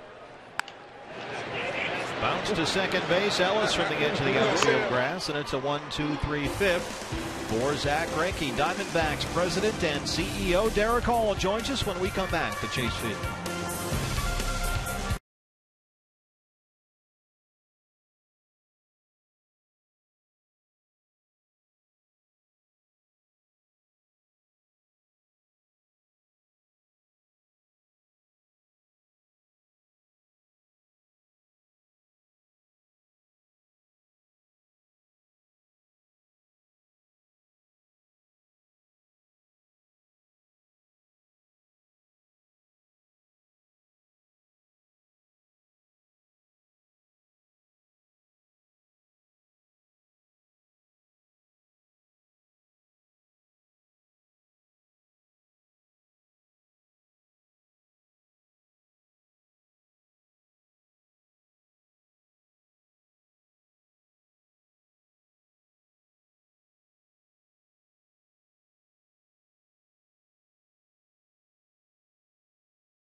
Happy, like she said, just hang out. There's nothing really special what we do. We just come and play some video games or watch TV or just have a conversation. And you know, people who are huge baseball fans, they ask a lot of questions about baseball, and so we get to talk sports. And you know, like I said, we're not really doing anything too special. Just come and hang out. And I think the best thing is just get the kids' minds off being in a hospital.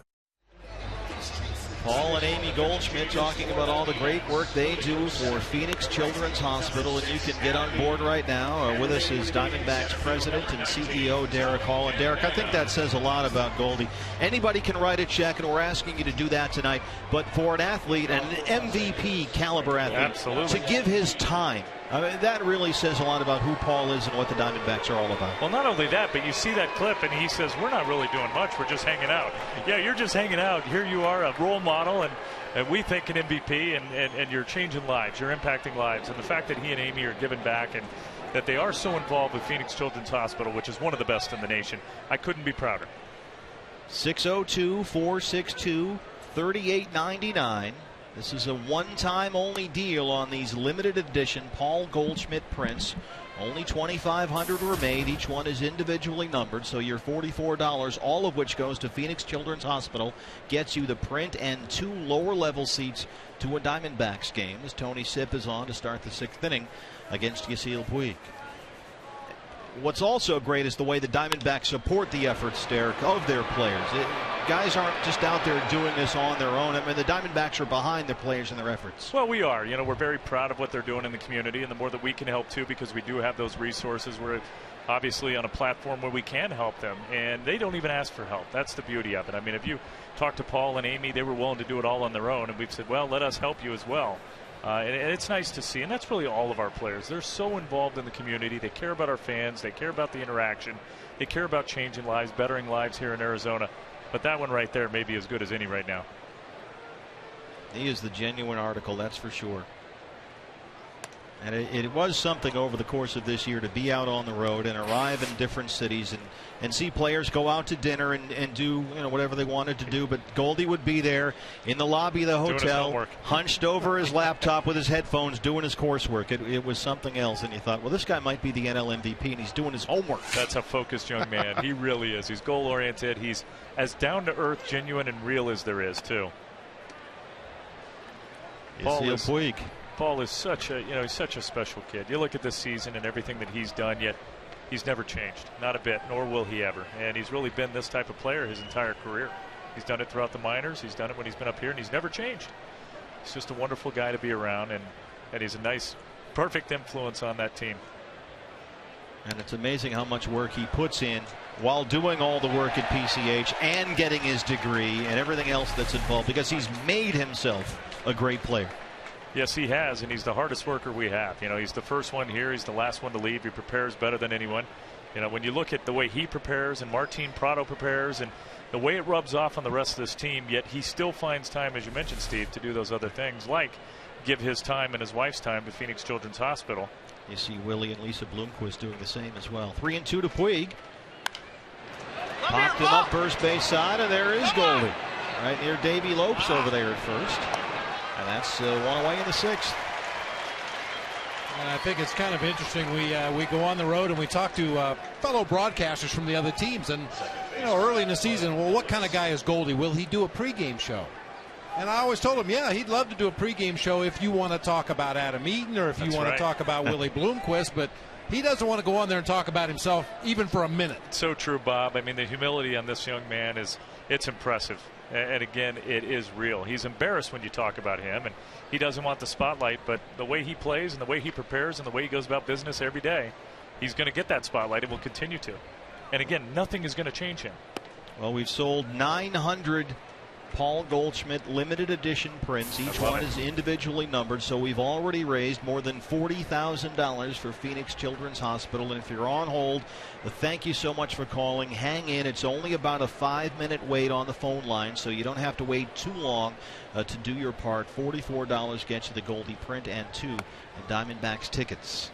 Well, these broadcasts that we do with the online and the charitable approach as well and attachment, they've been such a success. The last 3 years, I think we've raised nearly $300,000.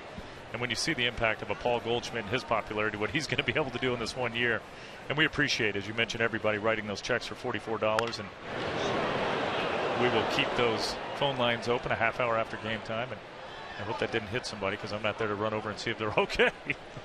Well, the Chase Field staff always responds immediately here. That's one thing. I mean, they're the best. And this is what you get in addition to the prints and the tickets. 15 lucky fans will win items that have been personally autographed by Goldie, and one lucky fan will get a meet and greet with Paul. We have some of the items up here. You see them right there. How about that? Some actual signed Goldie jerseys. That's a pretty good deal. How about that? That is the genuine article. 2-1.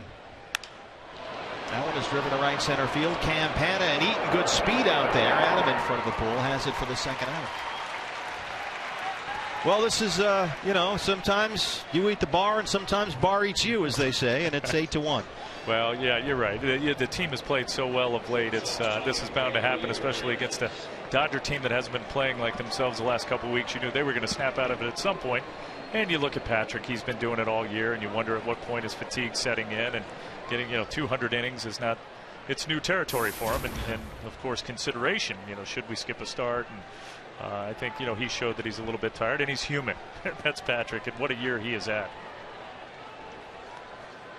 Talk about two franchise building blocks around which you can build. Paul Goldschmidt and Patrick Corbin. You've got your slugging first baseman. You've got your ace on the mound every fifth day. I mean, what a great place to start from and build around with guys like Prado and Hill and whatnot. It is, and we have a lot of those pieces. Whether you're talking about Miley or you're talking about Parra, even Miggy, who's had an off year, but we know the type of player he is. Didi, what he's shown. Chris Owings now, what he's shown when he's had the opportunity, and Martin Prado. I mean, the impact that he's had on this team. Again, what he is like in that clubhouse. I mean, I haven't seen a player that's had that sort of influence on a clubhouse in quite some time. He's just such an impressive individual, and he's a team favorite. Hanley Ramirez lifts that down the line and left, but pulls it foul. Well, you think about Patrick Corbin's season. He went into spring training battling with two other guys for the number 5 spot in the rotation. He did. And ends up being the ace of the staff. Well, that was quite, you think about how that went, that competition between he and Tyler Skaggs and Randall Delgado. And, of course, Randall Delgado pitches for the rest of the season with us and does such a great job. Seems like every time he's on the mound, it's a quality start. But Patrick has he's been our ace. He's been so reliable, so solid. And, another guy, as you mentioned, just like Goldie. I mean, very humble and just appreciative to be out there and wearing the uniform.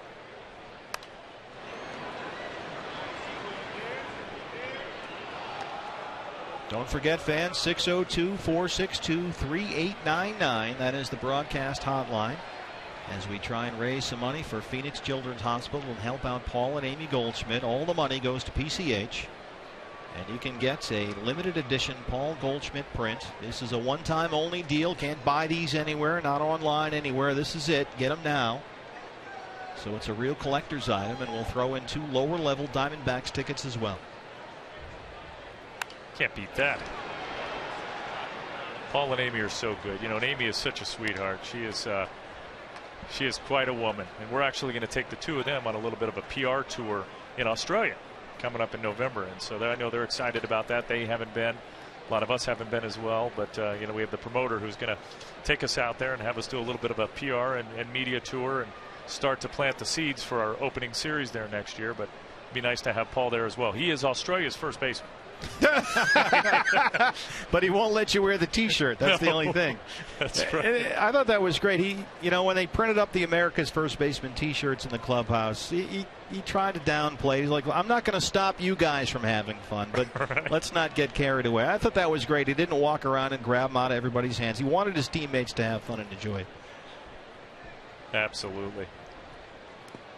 Hanley chases that in the dirt, and there's the strikeouts. Diamondbacks president and CEO Derek Hall. Derek, thanks so much for joining us. Steve, Bob, thank you guys, and thanks to everybody who are buying those priceless lithographs.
6:30.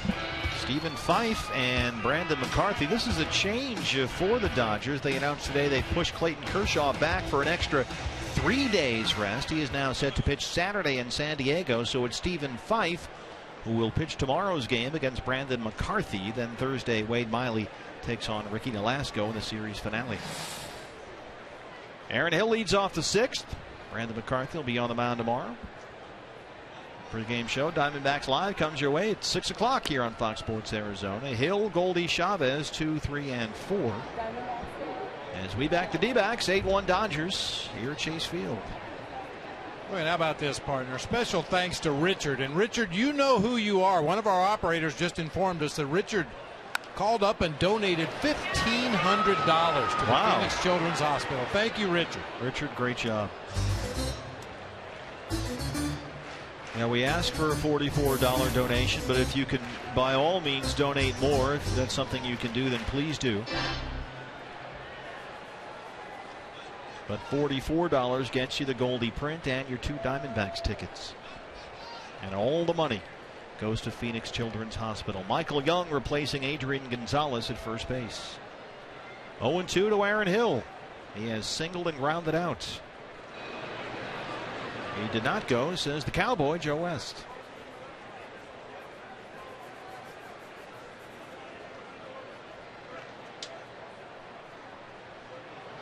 Yuri De La Rosa, the left-hander. We are now over 1,100 prints sold. So just about half the prints are gone. So if you haven't called yet, please do. 602-462-3899. We have sold more than 1,100 of these limited edition Paul Goldschmidt prints. These are a one-of-a-kind item. Each one is individually numbered. And we have raised, I should say you Diamondbacks fans have raised more than $50,000, all of it going to Phoenix Children's Hospital. Nicely done. Don't stop now. Aaron Hill, that one is well hit to left, and that ball is gone, a home run. Aaron Hill leads us off with his 11th. And the Diamondbacks are trying to answer here in the 6th inning.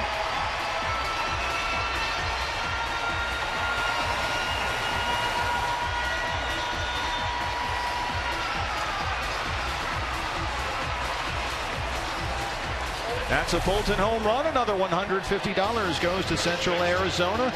Mountain Rescue, the Aaron Hill homer via the Phantom Can. Number 11 on the season for Aaron Hill, catches it squarely on the sweet spot of the bat. Got tremendous carry to left field. Number 13 given up on the season by Zach Greinke. And here is Goldie, who singled and scored his last time up. Here's another look.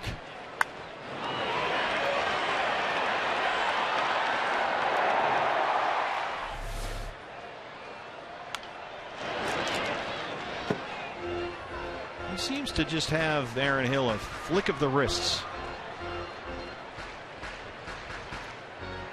Especially on those pitches down in the zone. He really uses his lower body well in his swing. His legs, he'll flex his knees a little bit to make sure he gets down on those low pitches.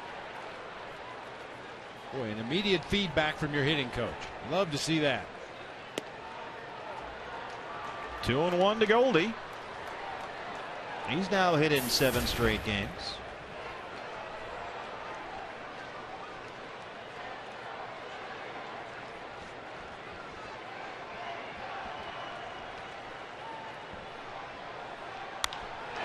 Down the right field line. Slices it foul. Yeah, a hard thing for a hitter is to keep a flat bat through the zone when the pitch is down. So many times a hitter that's very upright in the box, the barrel of the bat will drop so far below the hands that it's either going to be an easy ground ball or an easy pop-up. But as I mentioned, Aaron uses his legs, a lot of flex, not only in his back knee, but his front knee to make sure he got down on that pitch and kept the bat flat through the hitting zone. Drives the 2-2 down the line and right. That's a fair ball. Puig plays it off the wall. Goldie will stop at second base. He's 2 for 3. That is double number 32. A home run and a double to open the 6th against Zach Greinke.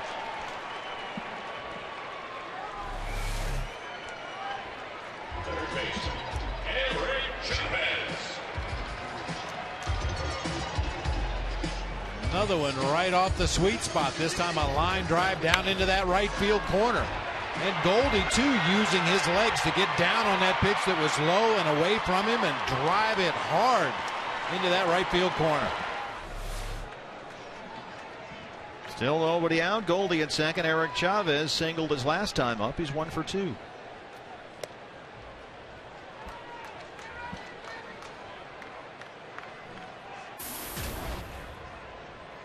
A.J. Ellis wants to talk about it.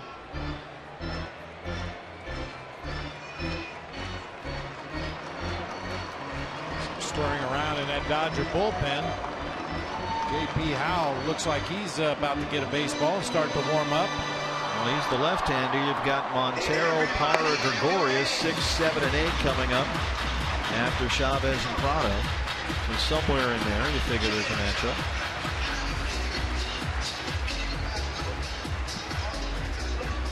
And once again, with the comfortable lead in the division, Don Mattingly has the luxury of pulling the plug on a starting pitcher like Zack Greinke, even though it doesn't appear to be in excessive trouble here. But you got a fully stocked, loaded bullpen down there. Those guys need some work too.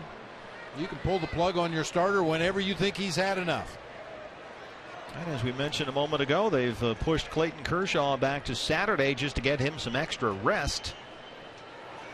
And the interesting call for the Dodgers will be who starts game 3 for them. Kershaw and Greinke are your no-brainer 1 and 2 starters, but do you go Ryu? Do you go Nolasco? Interesting call. They don't have an answer yet. Yeah, maybe that depends on the opponent. If the team has more dangerous left-handed hitters, maybe Ryu's the guy to get the ball for game 3. If it's right-handed batters, maybe it's Nolasco. Maybe you piggyback him. Start one, have the other one ready to come in right behind him. So the move of Kershaw signals the start of some maneuvering by the Dodger Brain Trust as they try and line up that rotation for their postseason run.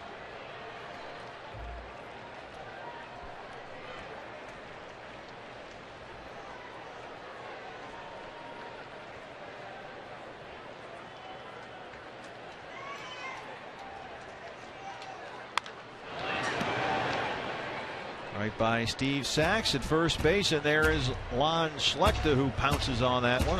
Actually Lon let it get by him. This is a catastrophic job by Lon. Didn't exactly miss the play the carom. Let's watch Lon play this carom. Sachs never budged, so there's Lon. A little slow to react, and now it's behind him. He just wanted an opportunity to run out there and heckle Puig in right field. 2-2. Right to Young at first. That's the first out. Goldie to third. Brings up Martin Prado. Left fielder, Martin Prado.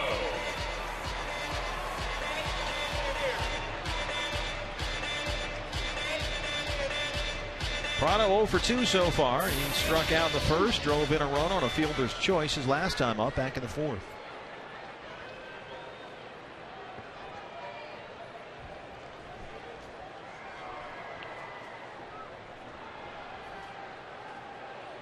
Well, you wouldn't have thought that Zack Greinke would have the dominating year that he's had back in spring training after signing that $147 million deal. He had a potentially serious elbow issue in spring training that they treated with plasma injections. They were afraid he might need surgery on that elbow. He had some irritation, some discomfort, but they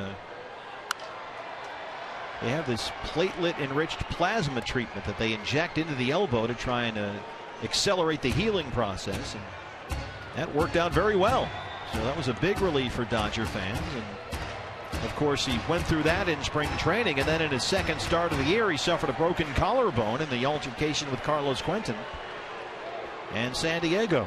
That was April 11th. Greinke did not make another start until the middle of May. But here he is at 14-3.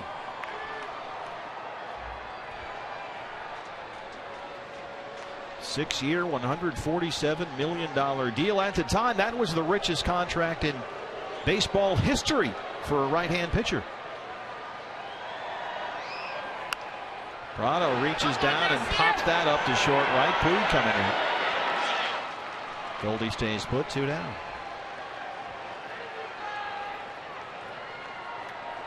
A reminder, fans, the broadcast hotline tonight, 602-462-3899. A $44 donation gets you one of just 2,500 limited edition Paul Goldschmidt prints and 2 lower level tickets to a Diamondbacks game. Heath Bell and Yuri De La Rosa are warming for the Diamondbacks. All the proceeds goes to Phoenix Children's Hospital as the Diamondbacks and Fox Sports Arizona help Paul and Amy Goldschmidt with their efforts for PCH, as Don Mattingly will take a trip to the mound, and this could be it with Montero coming up and Howell, the left-hander, warming for the Dodgers.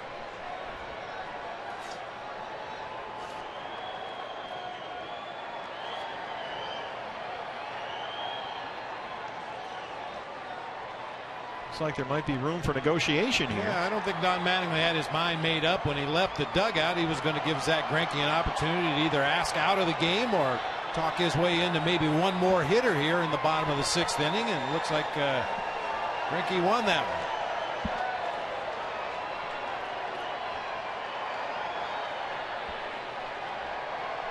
So Greinke will work to Montero's 0 for 2 with Goldie at third and 2 outs. That's a pointless meeting by a manager. They're always going to lie to you.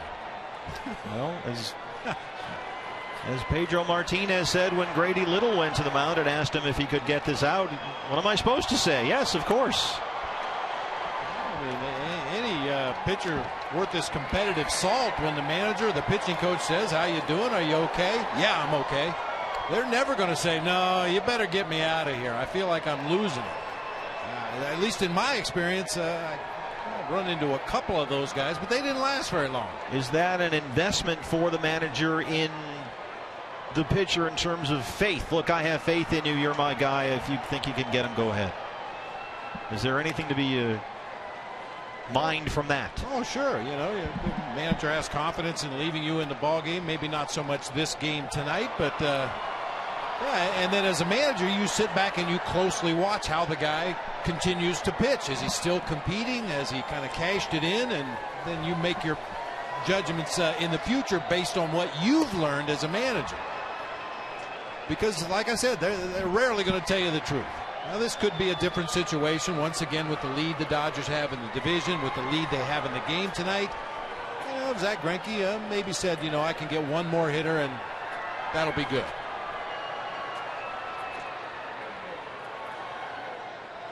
Miggy ahead 2-1. Did you ever go out and just leave the guy in?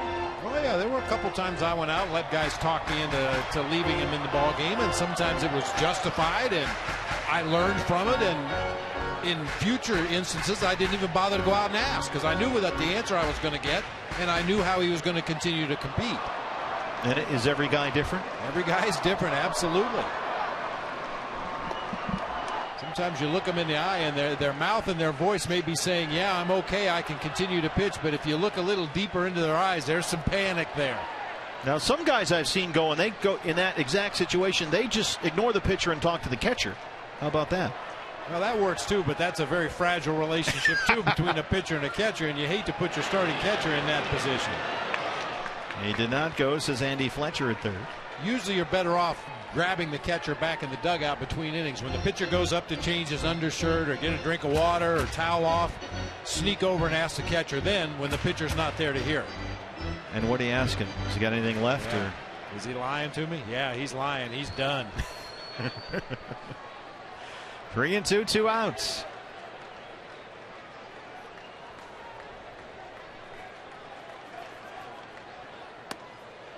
Ball 4. Maybe he was lying.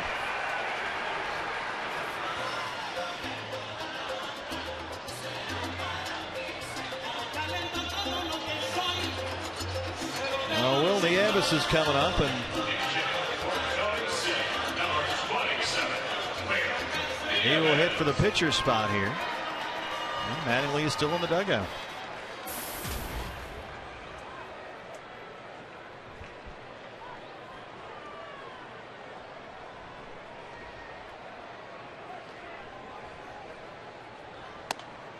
Yeah, no choice but to send a right-handed batter to the plate.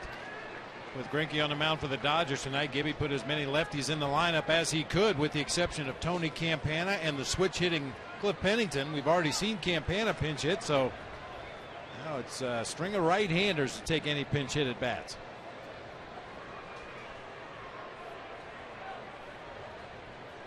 Hundred pitches now for Greinke.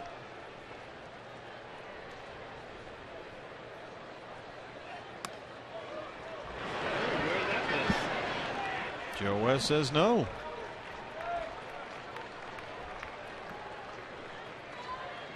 Paul Goldschmidt is the runner at third. Miguel Montero at first. A run in this inning on the Aaron Hill homer, his 11th. And a chance to add to that right here for Wilnie Evis.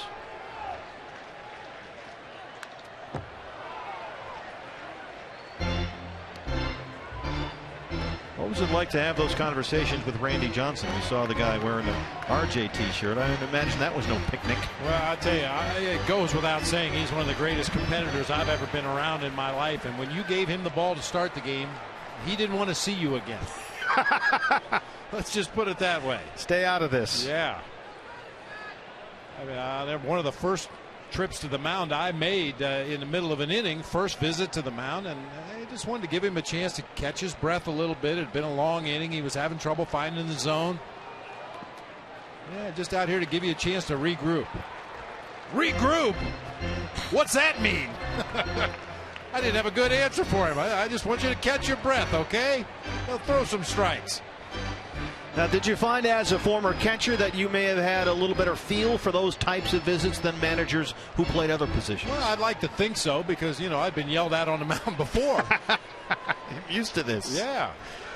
But, I mean, you know, that's what I expected from Randy. That's what I expected from Kurt. You give him the ball, you send him out there, and, you know, 2.5 hours later, you're shaking hands and, you know, heading in to kill the post-game spread.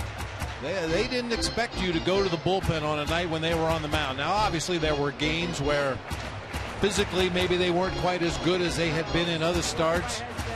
Maybe fell behind early in a ball game. We had to pinch hit for them early. They hated that, but you know, it got them a couple of wins. I remember one time in Chicago, I pulled the plug on Randy, and I think he'd only given up 1 run through 5, but he had walked 4 or 5 guys. We were trailing by a run. His spot was coming up, and I pinch hit for him. Saw it as an opportunity to maybe save some pitches for later in the season, and he didn't quite see it that way, but fortunately David DeLucci went up to the plate. I think he hit a home run, if I'm not mistaken, to tie the ball game. We end up taking the lead, and Randy ends up getting a 5-inning victory, so it wasn't so bad after the fact, but at the time he was not happy. All was forgiven. And I think Randy and Kurt both grudgingly, as the season went on, realized that with the guys we had available on the bench, we had some serious weapons to send up there as pinch hitters. And in those games when we trailed by a run or two, even if they had pitched well, we felt like this is our shot to get back in the ball game. We have to trust the guys in the bullpen. We have to trust the guys coming off the bench to do their thing as pinch hitters. And as the season progressed and those pinch hitters came through time and time again, the bullpen came in to clean up messes. They grudgingly would hand me the ball without giving me too much of a hard time. Was there any difference between Kurt and RJ at all? Because they seem to be cut from the same mold in terms of the competition factor. Yeah, on the mound, they were both tremendous competitors. I mean, you know, Randy, I think, relied a little bit more on his natural ability and trusted that his stuff was going to be good enough to overpower opposing hitters regardless of their strength or weaknesses. Kurt was a little more cerebral. He liked to look at the video. He liked to compile scouting reports. He liked to have a very strict game plan when he went out there to the mound. Sometimes that meant he went away from things that he had done in starts before. But for RJ, he was just going to go out there and do his thing and dare you to hit him. That generally worked out pretty well. Pretty well. There's the strikeout. So Greinke strands runners on the corners, but Aaron Hill's 11th gets the Diamondbacks another run, and through 6 they trail at 8-2.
fans who have helped us raise money for Phoenix Children's Hospital. You are our APS Energy All-Stars. As of 9 o'clock, we have sold more than 1,350 limited edition Paul Goldschmidt prints, and we have raised more than $60,000. We have just about half of them left, and actually a little less than that right now. So hurry up. This is a one-time only deal. You can't buy these prints anywhere. They are individually numbered. They are a collector's item, and they are on sale right now. $44. All the money going to Phoenix Children's Hospital gets you the Goldie print and 2 lower level tickets to a Diamondbacks game. That's a pretty good deal, and all the money goes to PCH. So please call now if you can at 602-462-3899. The wait is only about 5 minutes on hold.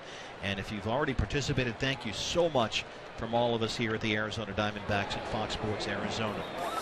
The Heath Bell Experience for the 7th, trailing 8-2. Michael Young, who came into the game for Adrian Gonzalez and has taken over at first base, will lead off the 7th for Los Angeles. It'll be Young, Kemp, and Uribe, 4, 5, and 6.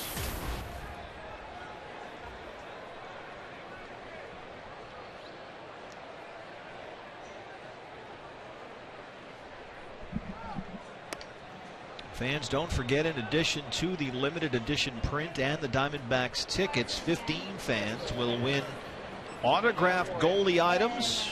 We've got a number of great items, including some genuine Paul Goldschmidt signed jerseys. These are authenticated by the Diamondbacks. Got some Goldie bobbleheads that Paul has signed for us, a few baseballs. 5 fans will win a Goldie bobblehead, 5 fans will win a baseball, 5 will win an autographed Goldie jersey, and 1 fan will win a meet and greet with Paul. These are the items that 15 lucky fans will get a chance to win by donating $44 at 602-462-3899. Just $44 gets you the limited edition one-of-a-kind print and the 2 lower-level Diamondbacks tickets. It also gives you a chance to be one of the lucky 15 fans who wins these items. Young grounds out to open the 7th. Matt Kemp has had a big night in his return to the Dodgers starting lineup. He's 3 for 3. A pair of doubles. He has scored a run and driven in 3. 602-462-3899. And our staff is standing by right now at Chase Field to take your call. And all of the money, all the proceeds, go to Phoenix Children's Hospital. September is Pediatric Cancer Awareness Month, and we here at the Diamondbacks are lending our support to all the great work that Paul and Amy Goldschmidt have done and are doing with the Pediatric Cancer Unit at PCH. Matt Kemp is 4 for 4.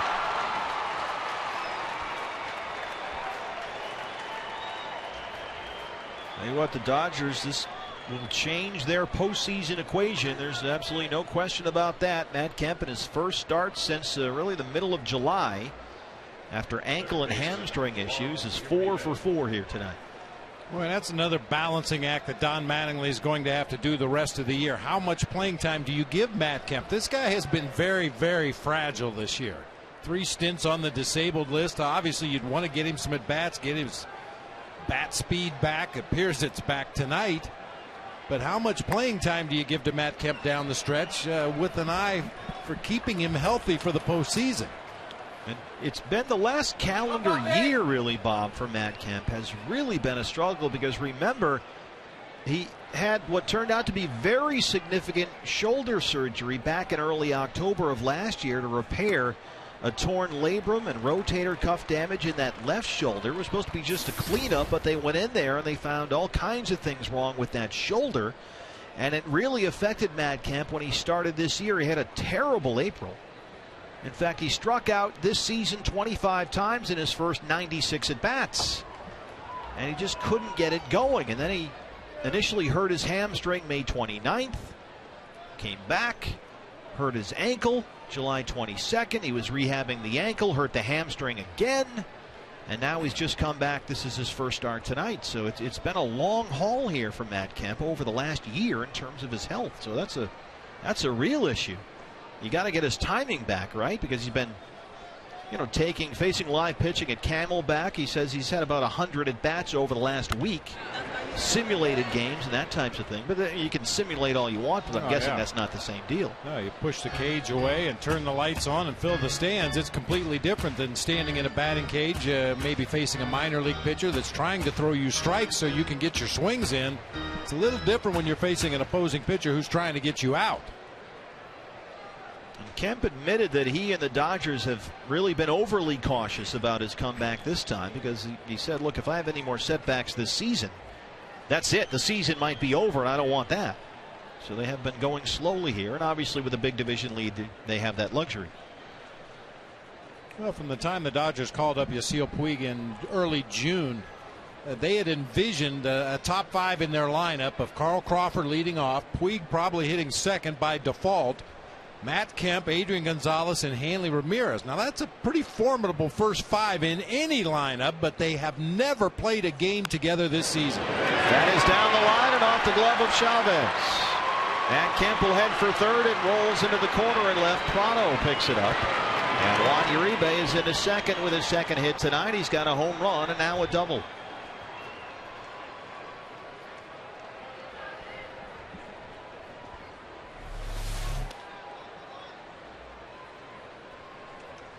Stayed on that breaking ball, pulled it right down the line, and Kemp very gingerly rounding second and jogging into third base. Not willing to extend, and they're not even going to take any more chances here tonight. Yeah, he's got his at bats, that's for sure. Skip Schumacher will come in and run for Matt Kemp, and in all likelihood stay in the game and play center field. He was the starting center fielder last night.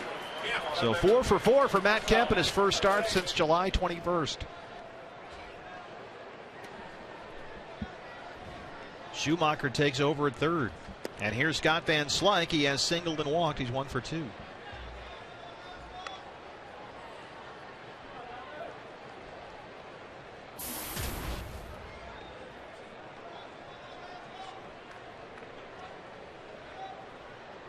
you have to remember that Matt Kemp, who turns 29 in about 6 days, less than a week, he'll be 29 years old. They're into Matt Kemp for $160 million. So they need to be careful with him. Infield is in on the edge of the grass. He's just in the second year of an 8-year, $160 million contract. So he's a $20 and $21 million a year guy for the rest of that deal, which runs through 2019. So it's a big investment, and they need him healthy.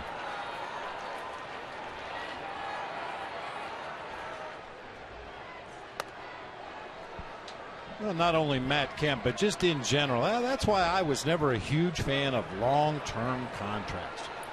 Because he needs to be healthy. He needs to play center field for the Dodgers if they're going to have any success moving forward, but he needs to be healthy. So, yeah, you break it down. You don't run hard all the time. Ball hitting the gap. Maybe I can get there, but I'm just going to go to the warning track and pick it up off the fence. And I'm not singling out Matt Kemp by any stretch of the imagination, but anybody that gets that long-term contract for big money, you want them healthy and you want them on the field producing, and in order to do that, sometimes they throttle back and they don't give a full effort. It's just the nature of the business. It's the nature of the game. It happens all the time. Well, you can go up and down this lineup. Yasiel Puig, 7 years, $42 million. Hanley Ramirez. As A.J. Ellis steps in, Hanley has 2 years left on a 6-year, $70 million extension that he signed with Miami back in 2008. He's going to make $16 million next year. Adrian Gonzalez is making a ton of money. That big deal he signed with Boston. We talked about Kemp's money. We talked about Greinke's money and what they're going to have to pay Kershaw, which that could start with a 2. And this is a high payroll deal. They spent all that money to go get to Ryu. Part of that was the posting fee, and on and on and on. Carl Crawford. Carl Crawford is making, let's see, Carl Crawford is in the 3rd year of a $142 million contract that goes for 7 seasons. They still owe Crawford $102 million. And he's got a bad back now and can't play.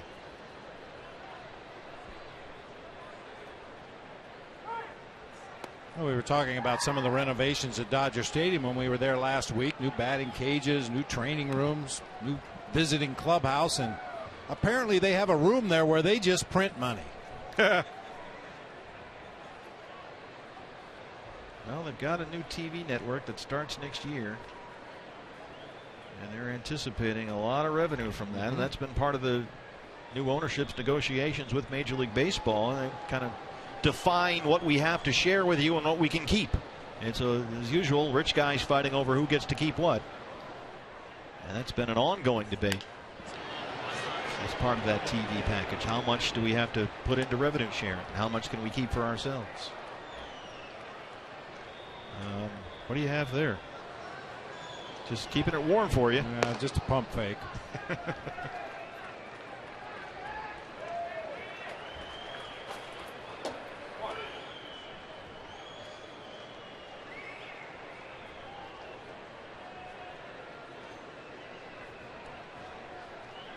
Bases loaded, 1 out. 1 and 2 to A.J. Ellis.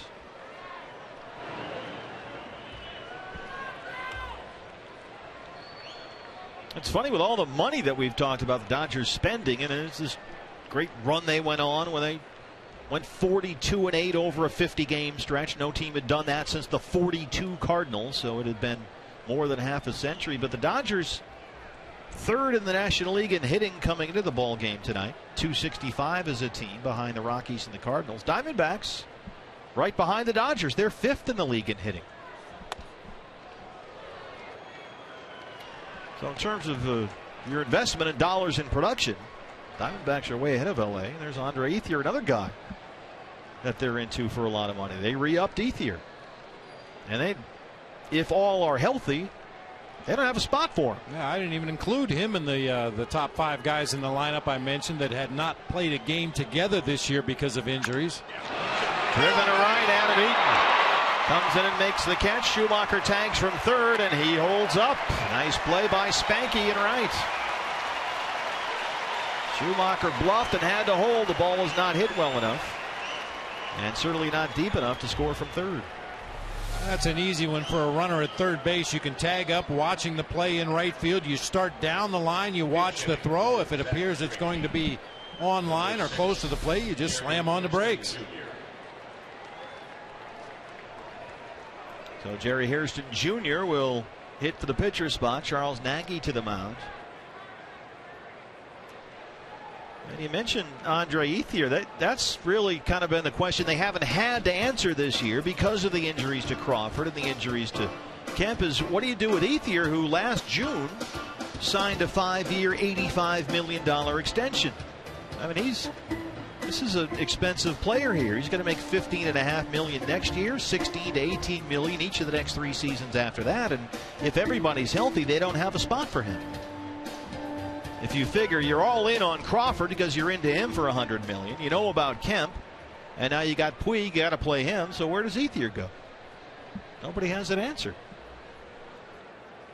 Now it's worked out good. They had depth and they needed it with all their injuries, but that's some expensive depth. That's the difference in the financial wherewithal of an organization when your depth is all-star caliber players. I mean, the Yankees kind of in the same vein with the injuries they had earlier this year. Instead of reaching to their minor league level, bringing somebody up from AA or AAA to plug a hole, they go out and sign a veteran like Lyle Overbay or Mark Reynolds. Yeah, it's a little different when you have deep pockets and holes pop up in your lineup or on your roster. You can go out and plug those holes with veteran, accomplished. They went and got Soriano, who has hit more home runs for the Yankees than he did with the Cubs in a very, very limited amount of time. The blank checks.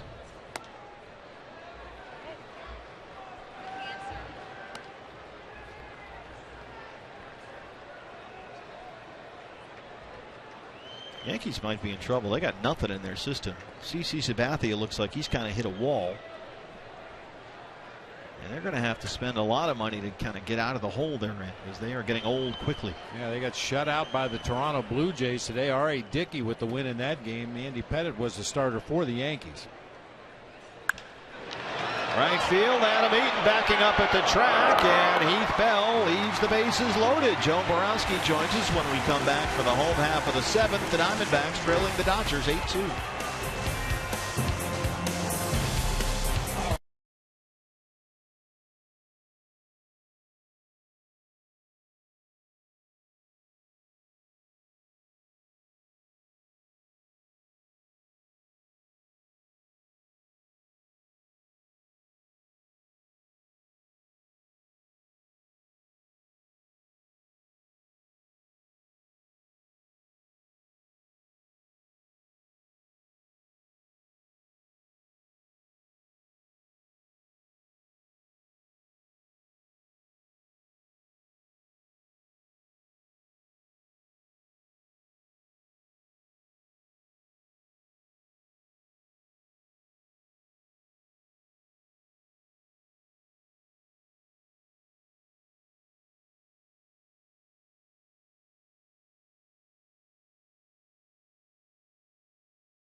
$44 to Phoenix Children's Hospital. Help the Diamondbacks help Paul and Amy Goldschmidt with the great work they do for PCH. $44. Of course, Goldie's uniform number gets you one of only 2,500 limited edition Paul Goldschmidt prints and 2 lower-level tickets to a Diamondbacks game. Joe Borowski is with us in the booth here, and all the money goes to Phoenix Children's Hospital. And I understand, Joe, that you have an update. Yes, they sent me in to bring you an update. 1,500 so far have been purchased. Nice. It's a great job everybody's doing to help with a great cause. So we're down to our final 1,000 prints.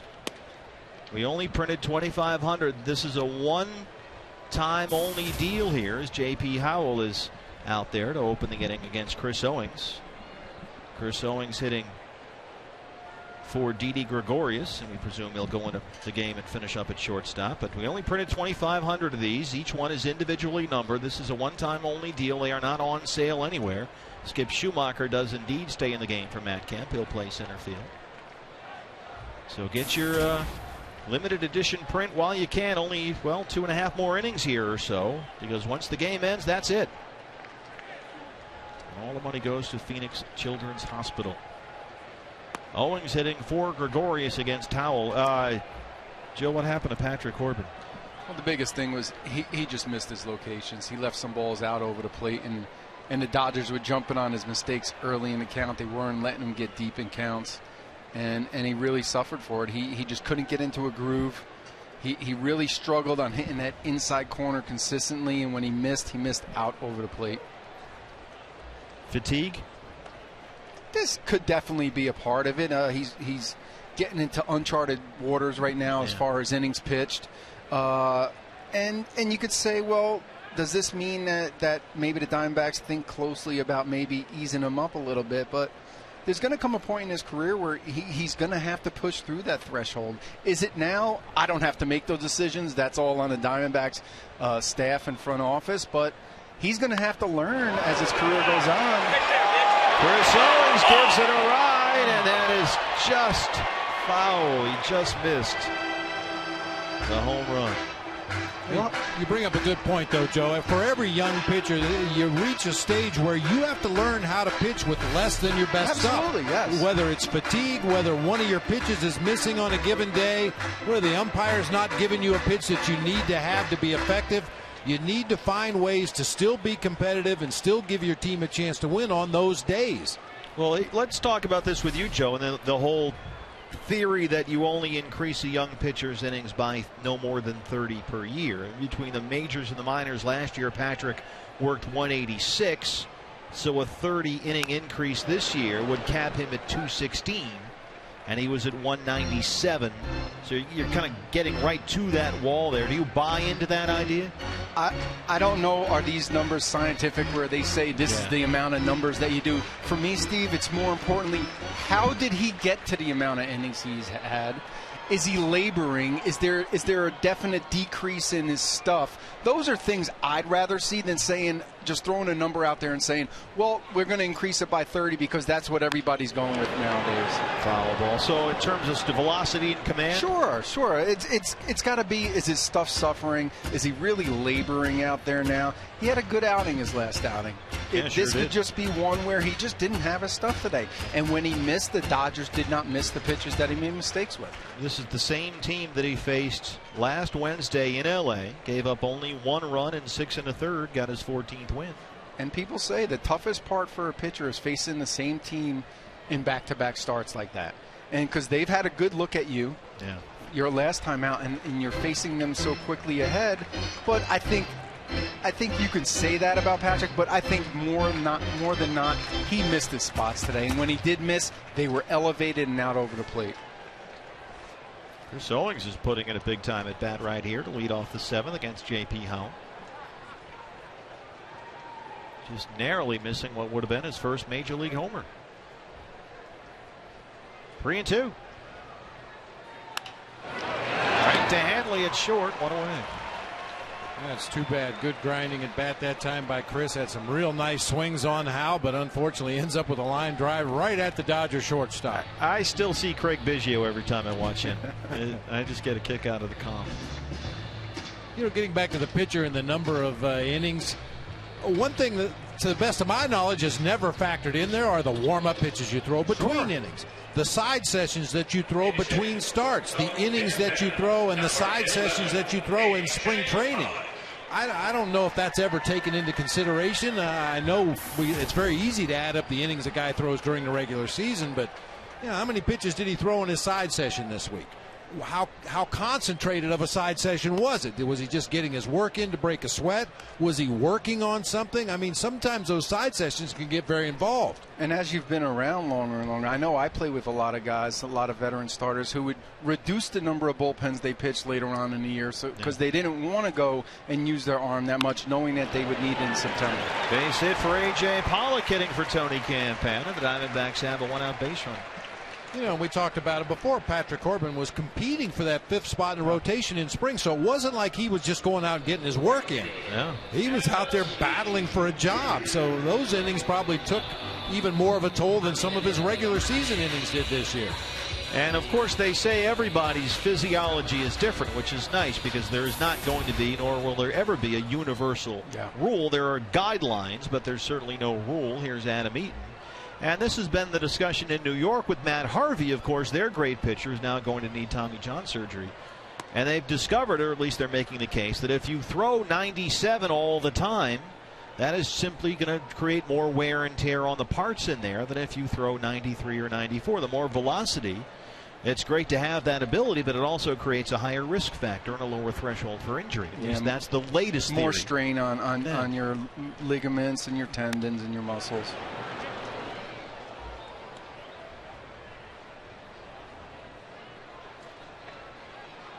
And the Diamondbacks, of course, have had their own injury issues this year on the pitching staff. We just had a setback for Matt Reynolds, which was discouraging to see. And they tried to hold off as long as they could with Matt's elbow situation. But now he's going to need Tommy John surgery. So that's a calendar year and likely wipes out next season for Matt. And we know what Daniel Hudson is bravely going through right now.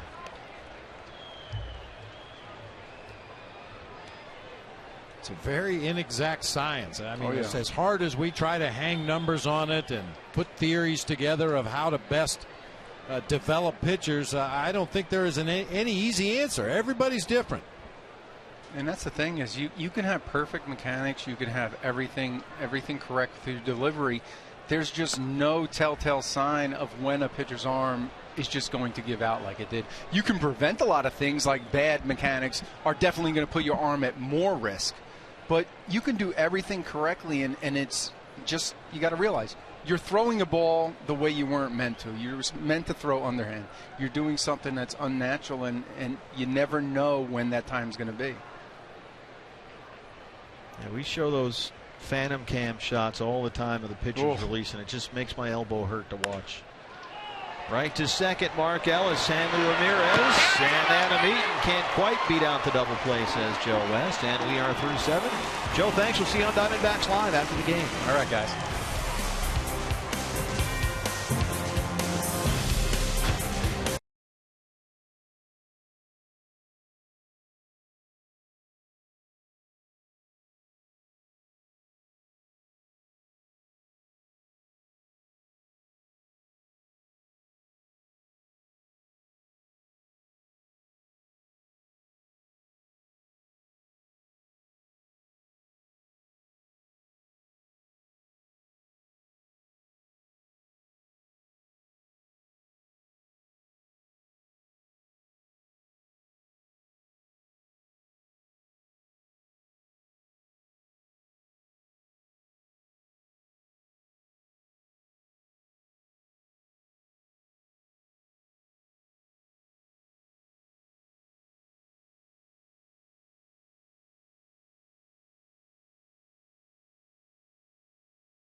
Tipping the cap, wagging the finger. The Dodgers came out and they hammered Patrick Corbin all over the yard. Long home runs by Juan Uribe in the first and Adrian Gonzalez in the third. And that was it for Patrick, who had a short night. In fact, the shortest outing of his career. Those are our Ram Trucks tools of the trade. And now Yuri De La Rosa, the left-hander, is on to open the 8th inning.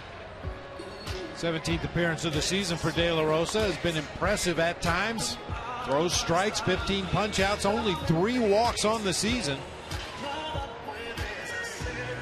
And some defensive changes behind Yuri De La Rosa. Chris Owings, who hit for Didi Gregorius against the left-hander J.P. Howell, stays in the game and takes over at shortstop. And A.J. Pollock, who hit for Tony Campana, stays in and plays center field. So Pollock in center and Owings in short as we start the 8th.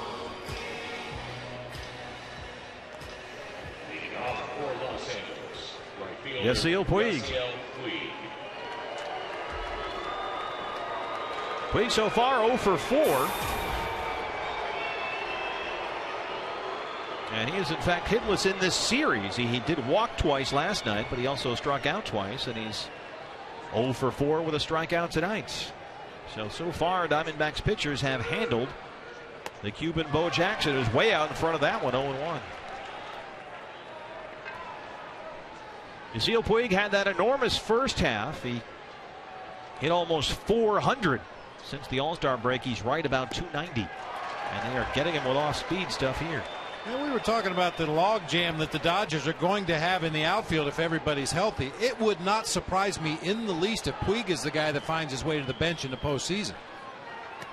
Seriously? Absolutely. How do you figure that? The guy is a mistake waiting to happen. He's a very free swinger. In the postseason, you're not going to get a lot of cookies to hit. You're not going to have the 4 and 5 starters or the middle relievers. You're going to be facing the best pitchers in the game because they got their team to the postseason. I think he's going to be highly susceptible to all that good pitching. I think he's going to make mistakes defensively and on the bases that could conceivably cost the Dodgers a postseason game. It wouldn't surprise me a bit if he's the guy, especially if he continues to struggle the way he has over the last week or so. It wouldn't surprise me if he's the guy that goes to the bench and is the secret weapon. Well, I don't know why you'd ever throw him a fastball. Well, at least not a strike fastball. Yeah. He'll chase it up around his neck. He'll chase it off the outside corner. He'll chase breaking balls in the dirt that bounce out in front of home plate. You just don't have to throw him a strike to get him out. Mark Ellis has had a good night. He's singled twice and scored twice. And occasionally you can kind of listen between the words and hear the frustration on the part of the Dodgers coaching staff, on Don Mattingly, even the veteran players on this Dodger team. They've all tried to reach out and point Puig in the right direction gently, then maybe a little more forcefully. And so far it just hasn't seemed to take it. Well, Juan Uribe has been the point man on that because he's the veteran. He's got 2 World Series rings with the White Sox and the Giants. It's obviously helpful with the language situation as well. And Uribe has kind of taken a leadership role there out of necessity. And, sometimes it seems like it's working, other times it's not. He has looked a little more disciplined. We were talking about this at the plate earlier. In fact, last week he's a little better. Ellis strikes out, 2 down.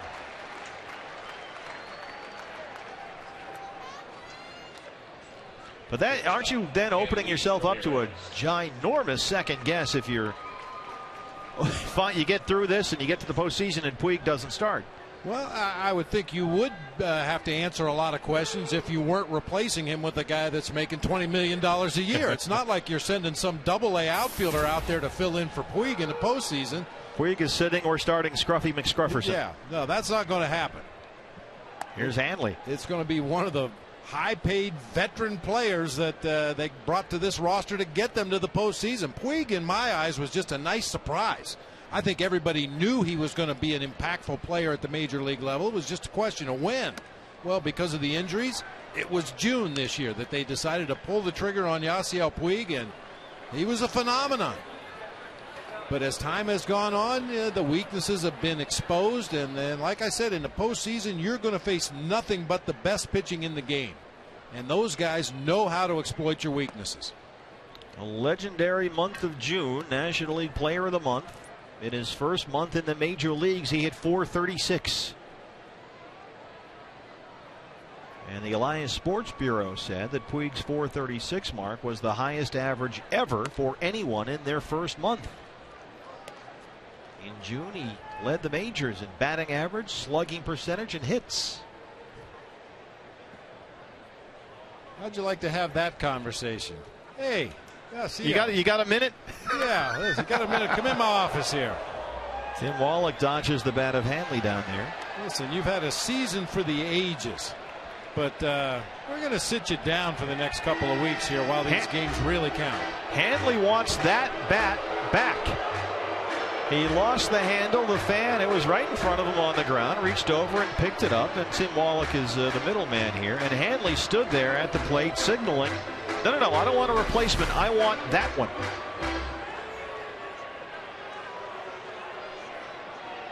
Yeah, I'm sure they'll send a new one down to that particular fan. That's normally what happens. If a batter has a real attachment to the bat, well, you should hang on to it if you have an attachment. But I see what you did there. Yeah, I mean, that gentleman deserves to take home a bat tonight.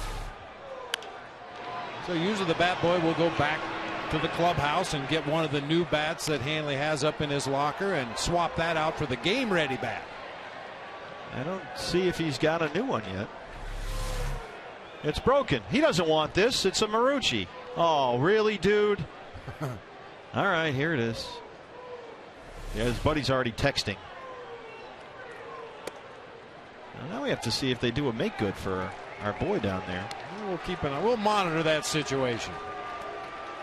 His buddy's really enjoying this. All right, it seems like that is the bat that Hanley just worked a walk with. I don't remember really seeing that. Usually the player goes, all right, it's my bat. He walks over and tells the bat boy, get a replacement. But Hanley stood in the batter's box and pointed, no.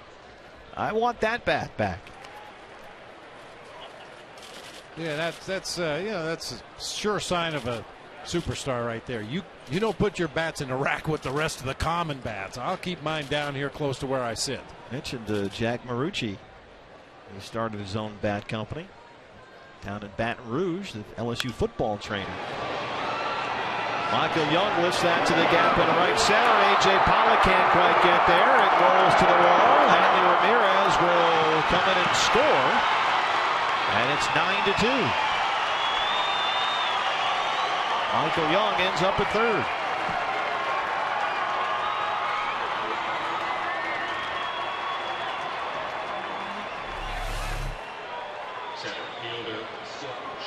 It looked like just a little bit of indecision on the part of A.J. Pollock. Not familiar with playing center field with Adam Eaton playing right field. Boy, it looked like he took a little bit of a face plant there as he went down to the ground. Normally that's a ball A.J. would get to, but I think because they had speed at both positions, both guys were a little concerned about maybe running into each other out there. Triple and an RBI for Michael Young. That's the 12th hit for the Dodgers and their 9th run. Here's Skip Schumacher. Yeah, I mean, both these guys run like the wind. It looked like AJ just at the last instant realized that Adam had peeled off of that ball and was giving him all the room to make the play, but it was just a little too late to get the glove out there and make the play. That's what can occasionally happen in a game like this, where you kind of have musical positions, a lot of pinch hitters, guys coming in and out of the game, moving from one position to the other. You don't have the same kind of communication, the same kind of understanding as you normally would with the guys that you usually play side by side with. And Adam has not played a lot of right field this year, certainly. And sometimes the determining factor is glove side. But since Adam is playing right field as a left-handed thrower, that's his glove side, just like it's A.J. Pollock's glove side coming from center. Aaron Chavez gets the final out of the inning, but the Dodgers add a run to take a 9-2 lead. CenturyLink, your link to what's next coming up for the Diamondbacks. He's hit a home run tonight. It's Aaron Hill.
field. Aaron Hill goes yard. His 11th, leads off the inning against Zach Greinke. That's our Chaz Roberts air conditioning cool play of the game.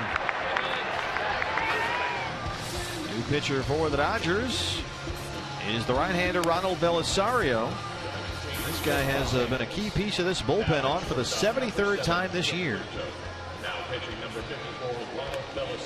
And he'll open up the bottom of the 8th on the mound for the Dodgers. Aaron Hill, Paul Goldschmidt, Eric Chavez, the scheduled hitters, but Cliff Pennington is walking into the left-hand batter's box. Nick Punto takes over at shortstop. He'll replace Hanley Ramirez.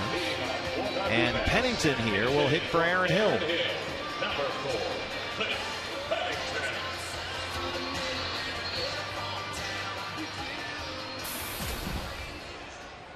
And Matt Davidson is out on deck. He will apparently hit for Goldie.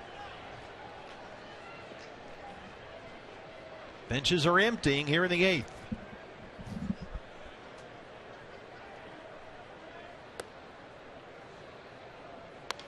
Meanwhile, our boy down there is still waiting for his bat anytime. It's on the phone.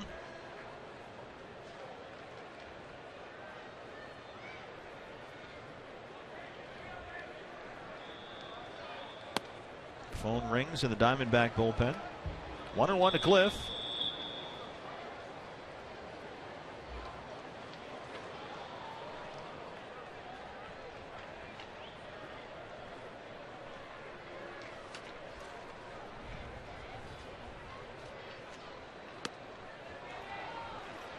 Tell you what, the thing that impresses me about the Dodgers is the bullpen, and it's the thing that nobody talks about. And it was kind of a mess earlier in the year when Brandon League was the closer and whatnot, but between Paco Rodriguez and Belisario and Jansen, who closes, and Howell, who can match up with lefties, this is going to be a pretty formidable group in the postseason as Pennington shoots one down the left field line, and Cliff Pennington's in at second with a leadoff double.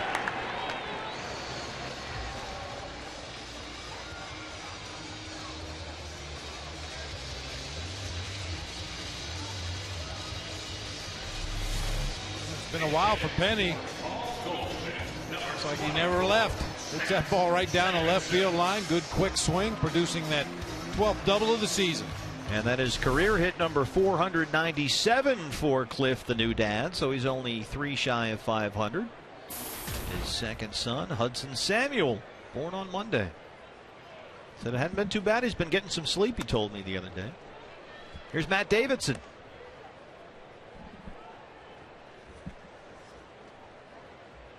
Saw Matt hit his first big league home run on Sunday. J.J. Putz just activated after that finger injury suffered in Philadelphia. Matt hit his first big league home run in the 5th against the Rockies. So he's on the board.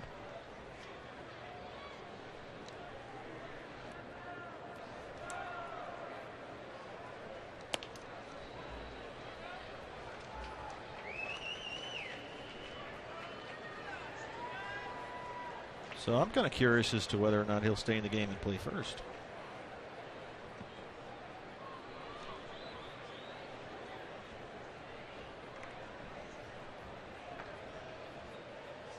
Hitting here for Goldie. There's a strike, 2-2. Yeah, it seemed like it would be an easy flip to run Eric Chavez over to first base and leave Matt Davidson his more familiar third base position.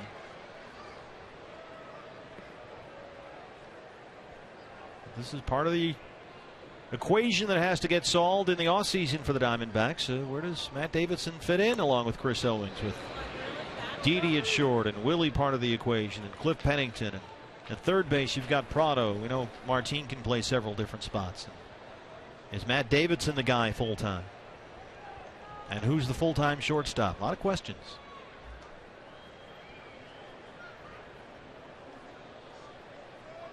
Three and two.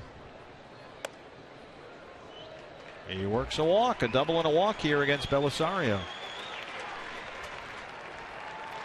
This was Matt Davidson on Sunday against the Rockies. First big league home run, and then of course the silent treatment. And what's most impressive here is Martin Prado. He came over, just kind of 8 seeds, turned his back to Davidson, and finally everybody caved in and congratulated Matt on his first big league homer.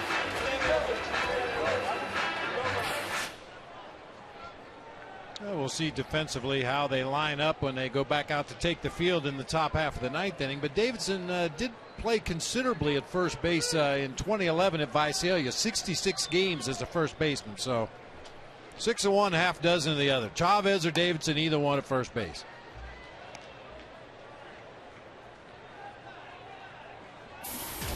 And Eric has to think about what he wants to do with his career as well. It's time for Xavi to start thinking about that. He'll turn 36 in December. Does he want to go another year or call it a great career? It certainly has been that. He probably almost certainly played more than he anticipated playing this year because they needed him with all the injuries, whatnot. And it took its toll. A couple of trips to the DL. That one is rolled to first. Belisario covers, and everyone moves up 90 feet.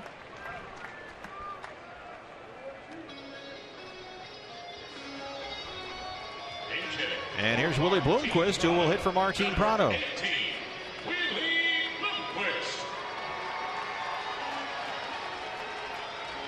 Well, part of the press conference that Todd Helton had back at Coors Field in Denver after announcing his retirement here in Arizona before the Sunday game, and he said something that I think hit it right on the head. They asked him what he was going to miss the most, and he said the anticipation of competing. So that, yeah. Walking up that tunnel, up the dugout steps, onto the field, getting ready to go out and play that few minutes that you have between the clubhouse and the field. That one is rolled to short. Punto has it. That's the second out. Diamondbacks get a run as Pennington scores, and it's a 9-3 ball game. I think that's what every player misses desperately when you leave the game. That anticipation of going out there on the field and not knowing what's going to happen, but you can't wait to get there and see. The familiar walk-up music of Miguel Montero. By the way, an update on the Paul Goldschmidt prints. We have now sold over 1,700. Nice. We only printed 2,500, and you have raised, Diamondbacks fans, more than $75,000 for Phoenix Children's Hospital. So please stay on the phone. If you're with us, hang in there. We're told the hold time is only about 5 minutes. $44 gets you a Goldie print and 2 lower-level tickets to a Diamondbacks game. Pitching change here at Chase Field. Please call in if you haven't done so as of yet. We're still raising money for PCH, and we take a break. Back after this.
Now on our broadcast hotline, 602-462-3899. We have sold over 1,700 limited edition Paul Goldschmidt prints. This is a one-of-a-kind item and a one-time only item. They will not be on sale anywhere only during this broadcast. So $44 gets you a Goldie print. Each one is individually numbered, and 2 lower-level tickets to a Diamondbacks game. All the proceeds go to Phoenix Children's Hospital, and in addition to that, 15 fans chosen randomly, and this could be you, will win Goldie autographed items like a Goldie jersey. That's a real jersey signed by Paul, and you can see the certificate of authenticity right there on the number. Signed baseball, signed bobbleheads, 15 fans, and some snacks for Yasiel Puig from the bullpen. You do not get those, however. Paco Rodriguez, the new pitcher for the Dodgers, the left-hander. He'll face Miguel Montero with 2 outs, and Matt Davidson at third.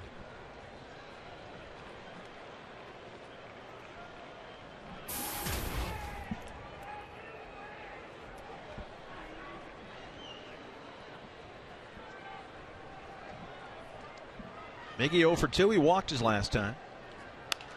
Down the line, that's a fair ball. Long throw for Uribe. And Michael Young scoops it at first base and makes a tremendous play to take the RBI away from Miggy.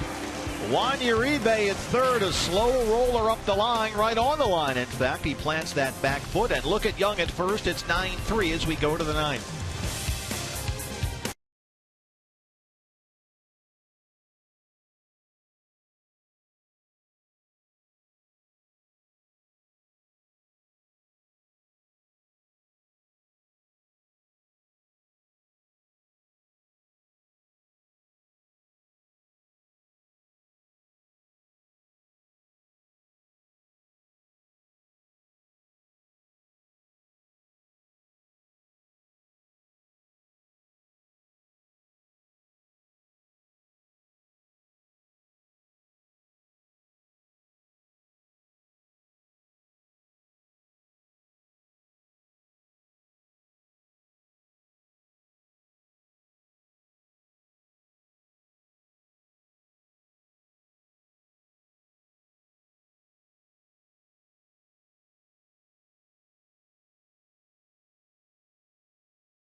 Go out and battle with these guys, and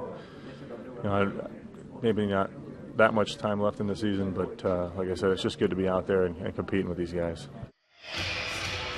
That from J.J. Putz, who will make his first appearance tonight. That's since August 23rd, when he had a dislocated right pinky finger. And so, a lot of people ask Kirk Gibson why not shut J.J. Putz down, but the pinky's feeling fine. He said it's a positive for him to finish strong. And guys, since he came back from that elbow strain, he's held opponents scoreless in 18 of his last 19 games.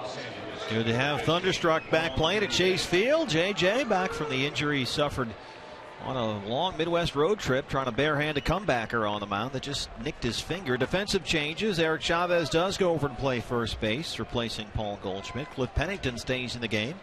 He'll take over at second for Aaron Hill. Matt Davidson replaces Xavi at third. And Willie Bloomquist takes over at left for Martin Prado. Juan Uribe pops it up. Foul ground first base side. Chavez near Davey Lopes' coach's box. One away. One pitch, one out for JJ. And here is Willie in left. Left fielder Scott Van Slyke will hit. He's been on base 3 times tonight, a single and a pair of walks.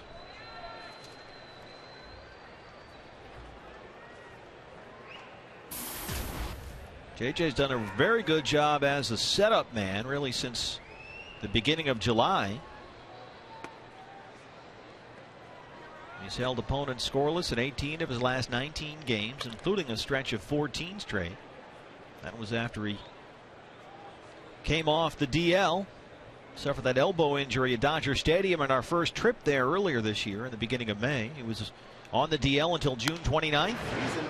Strained right elbow, came back, had a blown save or two, and was moved to a setup role, and he really did a good job there. It's been that kind of night for D-back Nation. Everything turned upside down.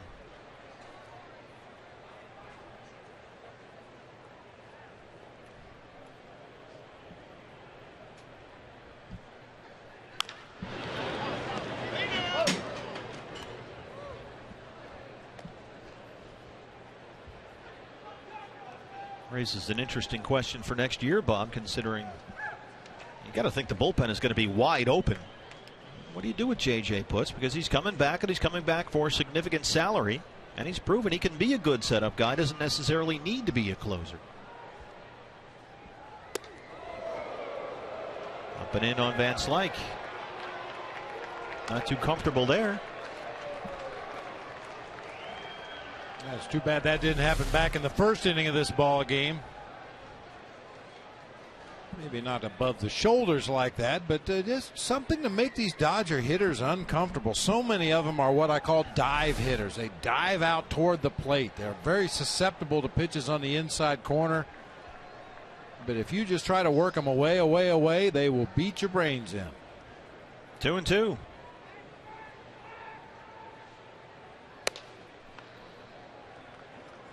Misses with a belt high pitch, and it's full 3-2. I guess I don't know if there's an easy answer going forward, but I think JJ has proven that he can plug some valuable roles down there at the tail end of the bullpen, whether it's as a setup guy, a seventh inning guy playing matchups, or sliding into that closer's role once again. That remains to be seen. That's why we have spring training.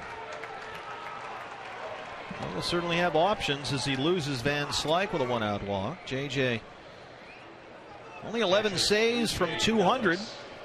Second on the Diamondbacks all-time saves list, 15 behind Jose Valverde. Papa Grande. Here's A.J. Ellis. He has not been on the Dodger hit parade. He and Puig are the only starters that have failed to get a base hit.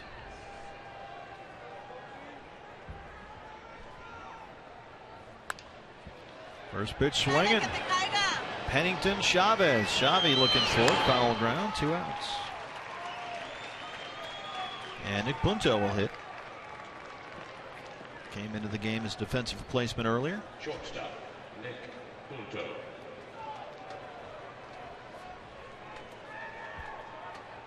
Back with you tomorrow on Fox Sports Arizona. Diamondbacks live at 6 o'clock. Oh, 6:30, pardon me. We're a 30-minute delay because of some of those network people. You know how they can be. So 6:30 for Diamondbacks live pregame tomorrow. 7:05 first pitch. 7:10. They come in, they turn everything upside down. Dodgers win here. The magic number will be 2. Brandon McCarthy on the mound tomorrow against Stephen Fife. Clayton Kershaw pushed back to Saturday. He'll start in San Diego. Dodgers on a 10-game road trip. They're 2 games in now. 2 more here against the Diamondbacks. Then they play 3 against the Padres and 3 against the Giants.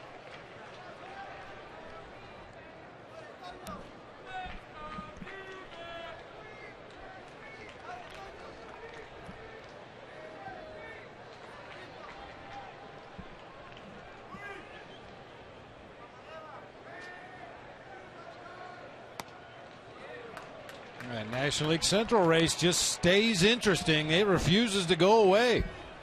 Padres beat the Pirates today 5-2. The Cardinals beat the Rockies 11-4. So St. Louis moves into first place, a game ahead of the Pirates. The Reds beat the Astros 10-0. They're 2.5 back in the Central. And how about the Nationals? They swept a doubleheader today to pull within 4.5 games of the Reds in the wild card. Right back to the mound. And we'll head to the home half of the 9th. Diamondbacks down 9-3.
Phoenix Children's Hospital, along with Paul and Amy Goldschmidt. The Diamondbacks' efforts to help out PCH. September, Pediatric Cancer Awareness Month, and this telecast is lending our support to all the Diamondbacks players and their wives who are actively involved with the Pediatric Cancer Unit at Phoenix Children's Hospital.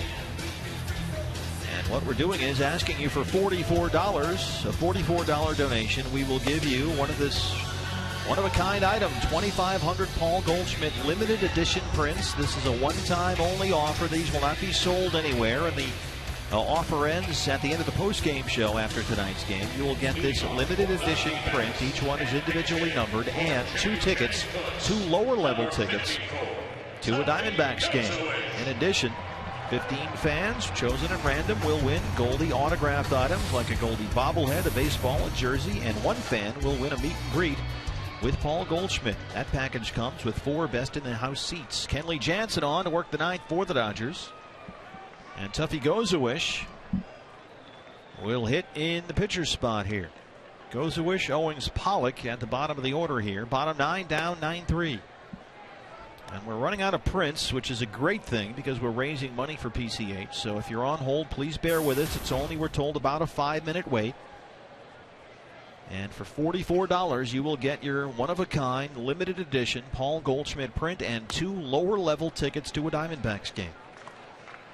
And we thank all of you sincerely for your help with this. We're very proud of Diamondbacks fan who did such a good job with the Yarnell tragedy and are doing so again tonight in our efforts to help Paul and Amy raise money for PCH.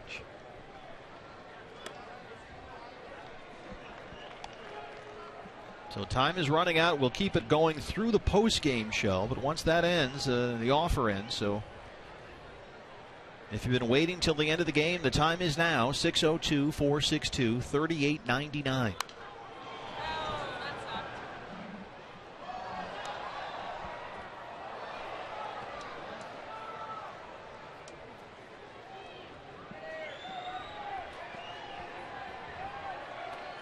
Dodgers looking to get that magic number clinched. They have used the cream of the crop in their bullpen. Howell, Belisario, Paco Rodriguez, and now the closer Jansen is on.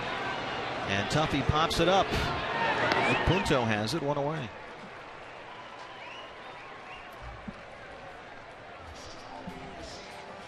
We have now reached, I'm told, the $80,000 mark.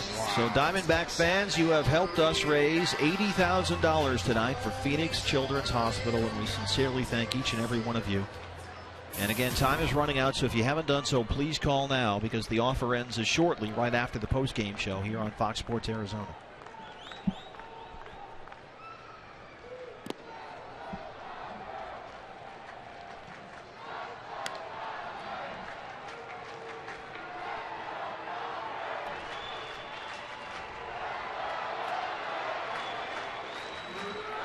Chris Owings lined out to shortstop his last time up. Came into the game midway through. Look at Matt Davidson's hair. How can you not? It's like the sun. Just bask in the awesomeness of Matt Davidson's moss. I mean, that hair has got some serious rig. 2-0.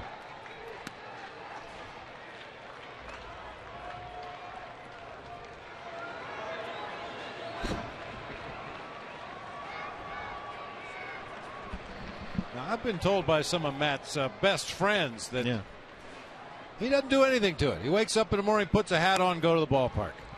I bet that makes you really angry. It sure does. If I could get that kind of coverage, I'd be the happiest guy in the world. He looks like Aquaman.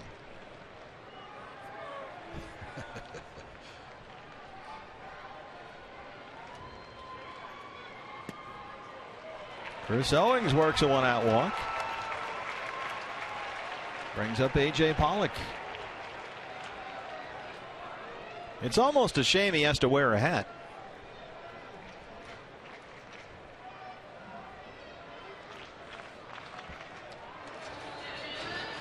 I'm surprised we haven't seen the weeds sticking out the top of the vent holes in the batting helmet. You know, occasionally, depending on how you put that helmet on your dome, Some of the hair occasionally tries to escape out those vent holes in the top of the helmet.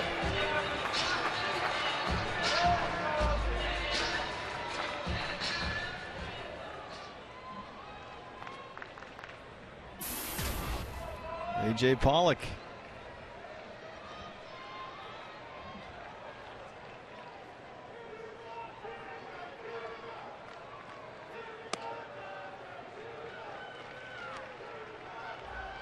Now that's also impressive.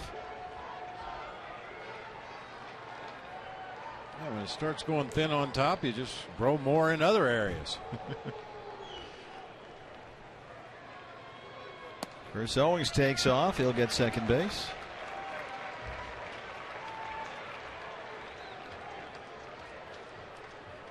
Defensive indifference, no stolen base. Did you ever play with a guy that had hair like that? Oh, yeah. There have been a lot of guys that had nice moss. The movie Idol look.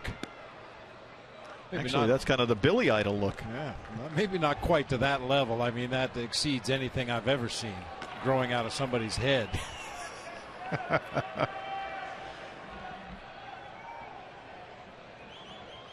It's that's to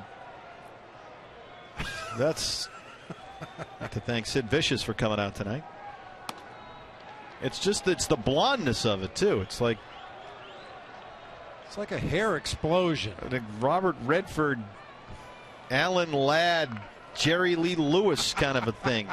You end up with this Aquaman look. Look at the poofiness of that. That looks like his blow dryer just caught on fire.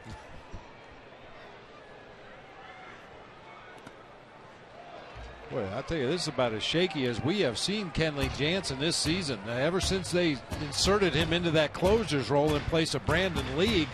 And we talked about this in L.A. That also coincided with about the time the Dodgers took off, when Jansen became the closer. But, boy, he is as erratic with his command as we've ever seen him.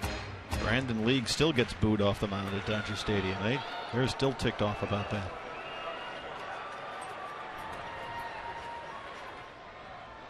3-2 to Pollock after a walk to Owings.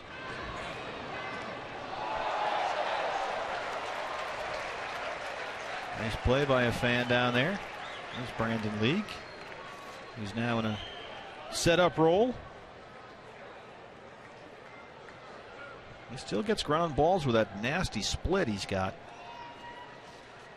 So after walking Owings, Jansen's 3-2 on Pollock, and he misses there. Another walk. Pair of one-out walks for the Diamondbacks.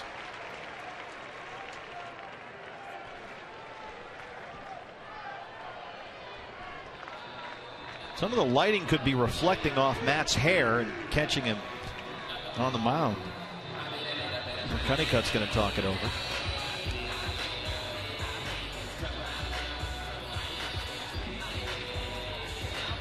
This can't make you real happy. Your closer's out there trying to win a division title. You're up 9-3.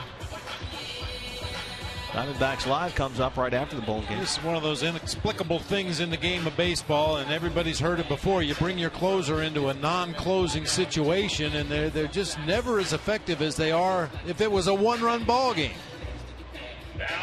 I don't know if there's a legitimate reason. I mean, Jansen hasn't pitched since last Thursday, so they're just getting him in here, trying to get him an inning of work. Finish this one up, and he is really struggling with his command. He's got Owings on second, Pollock on first, one out, and Adam Eaton steps in. He's 1 for 4. Led off the ball game with a single for the D-backs.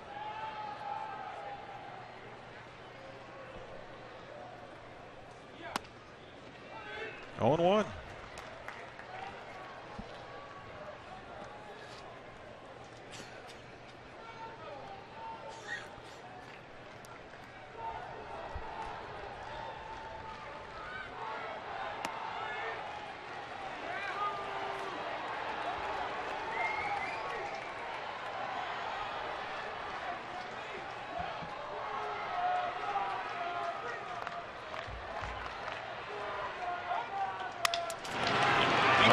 Second, Ellis, Punto, Young, they roll it. And the Dodgers win the ball game 9-3. Their magic number is down to 2.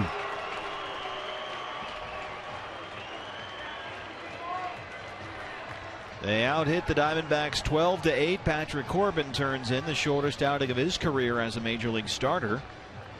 And the Dodgers are in a split so far. Each team has won one halfway through the 4-game series. Just not the Diamondbacks' night here, BB. Yep, get in the shower and wash this one off. Come back tomorrow, new day. Get after it behind Brandon McCarthy and hope for a better start to the ball game. Diamondbacks were in a big hole right out of the chute tonight. They lose it 9-3. LA wins. We'll see you tomorrow here from Chase Field. Let's start Diamondbacks Live right now out to center field. Joe Borowski's with Todd Walsh. Thank you very much.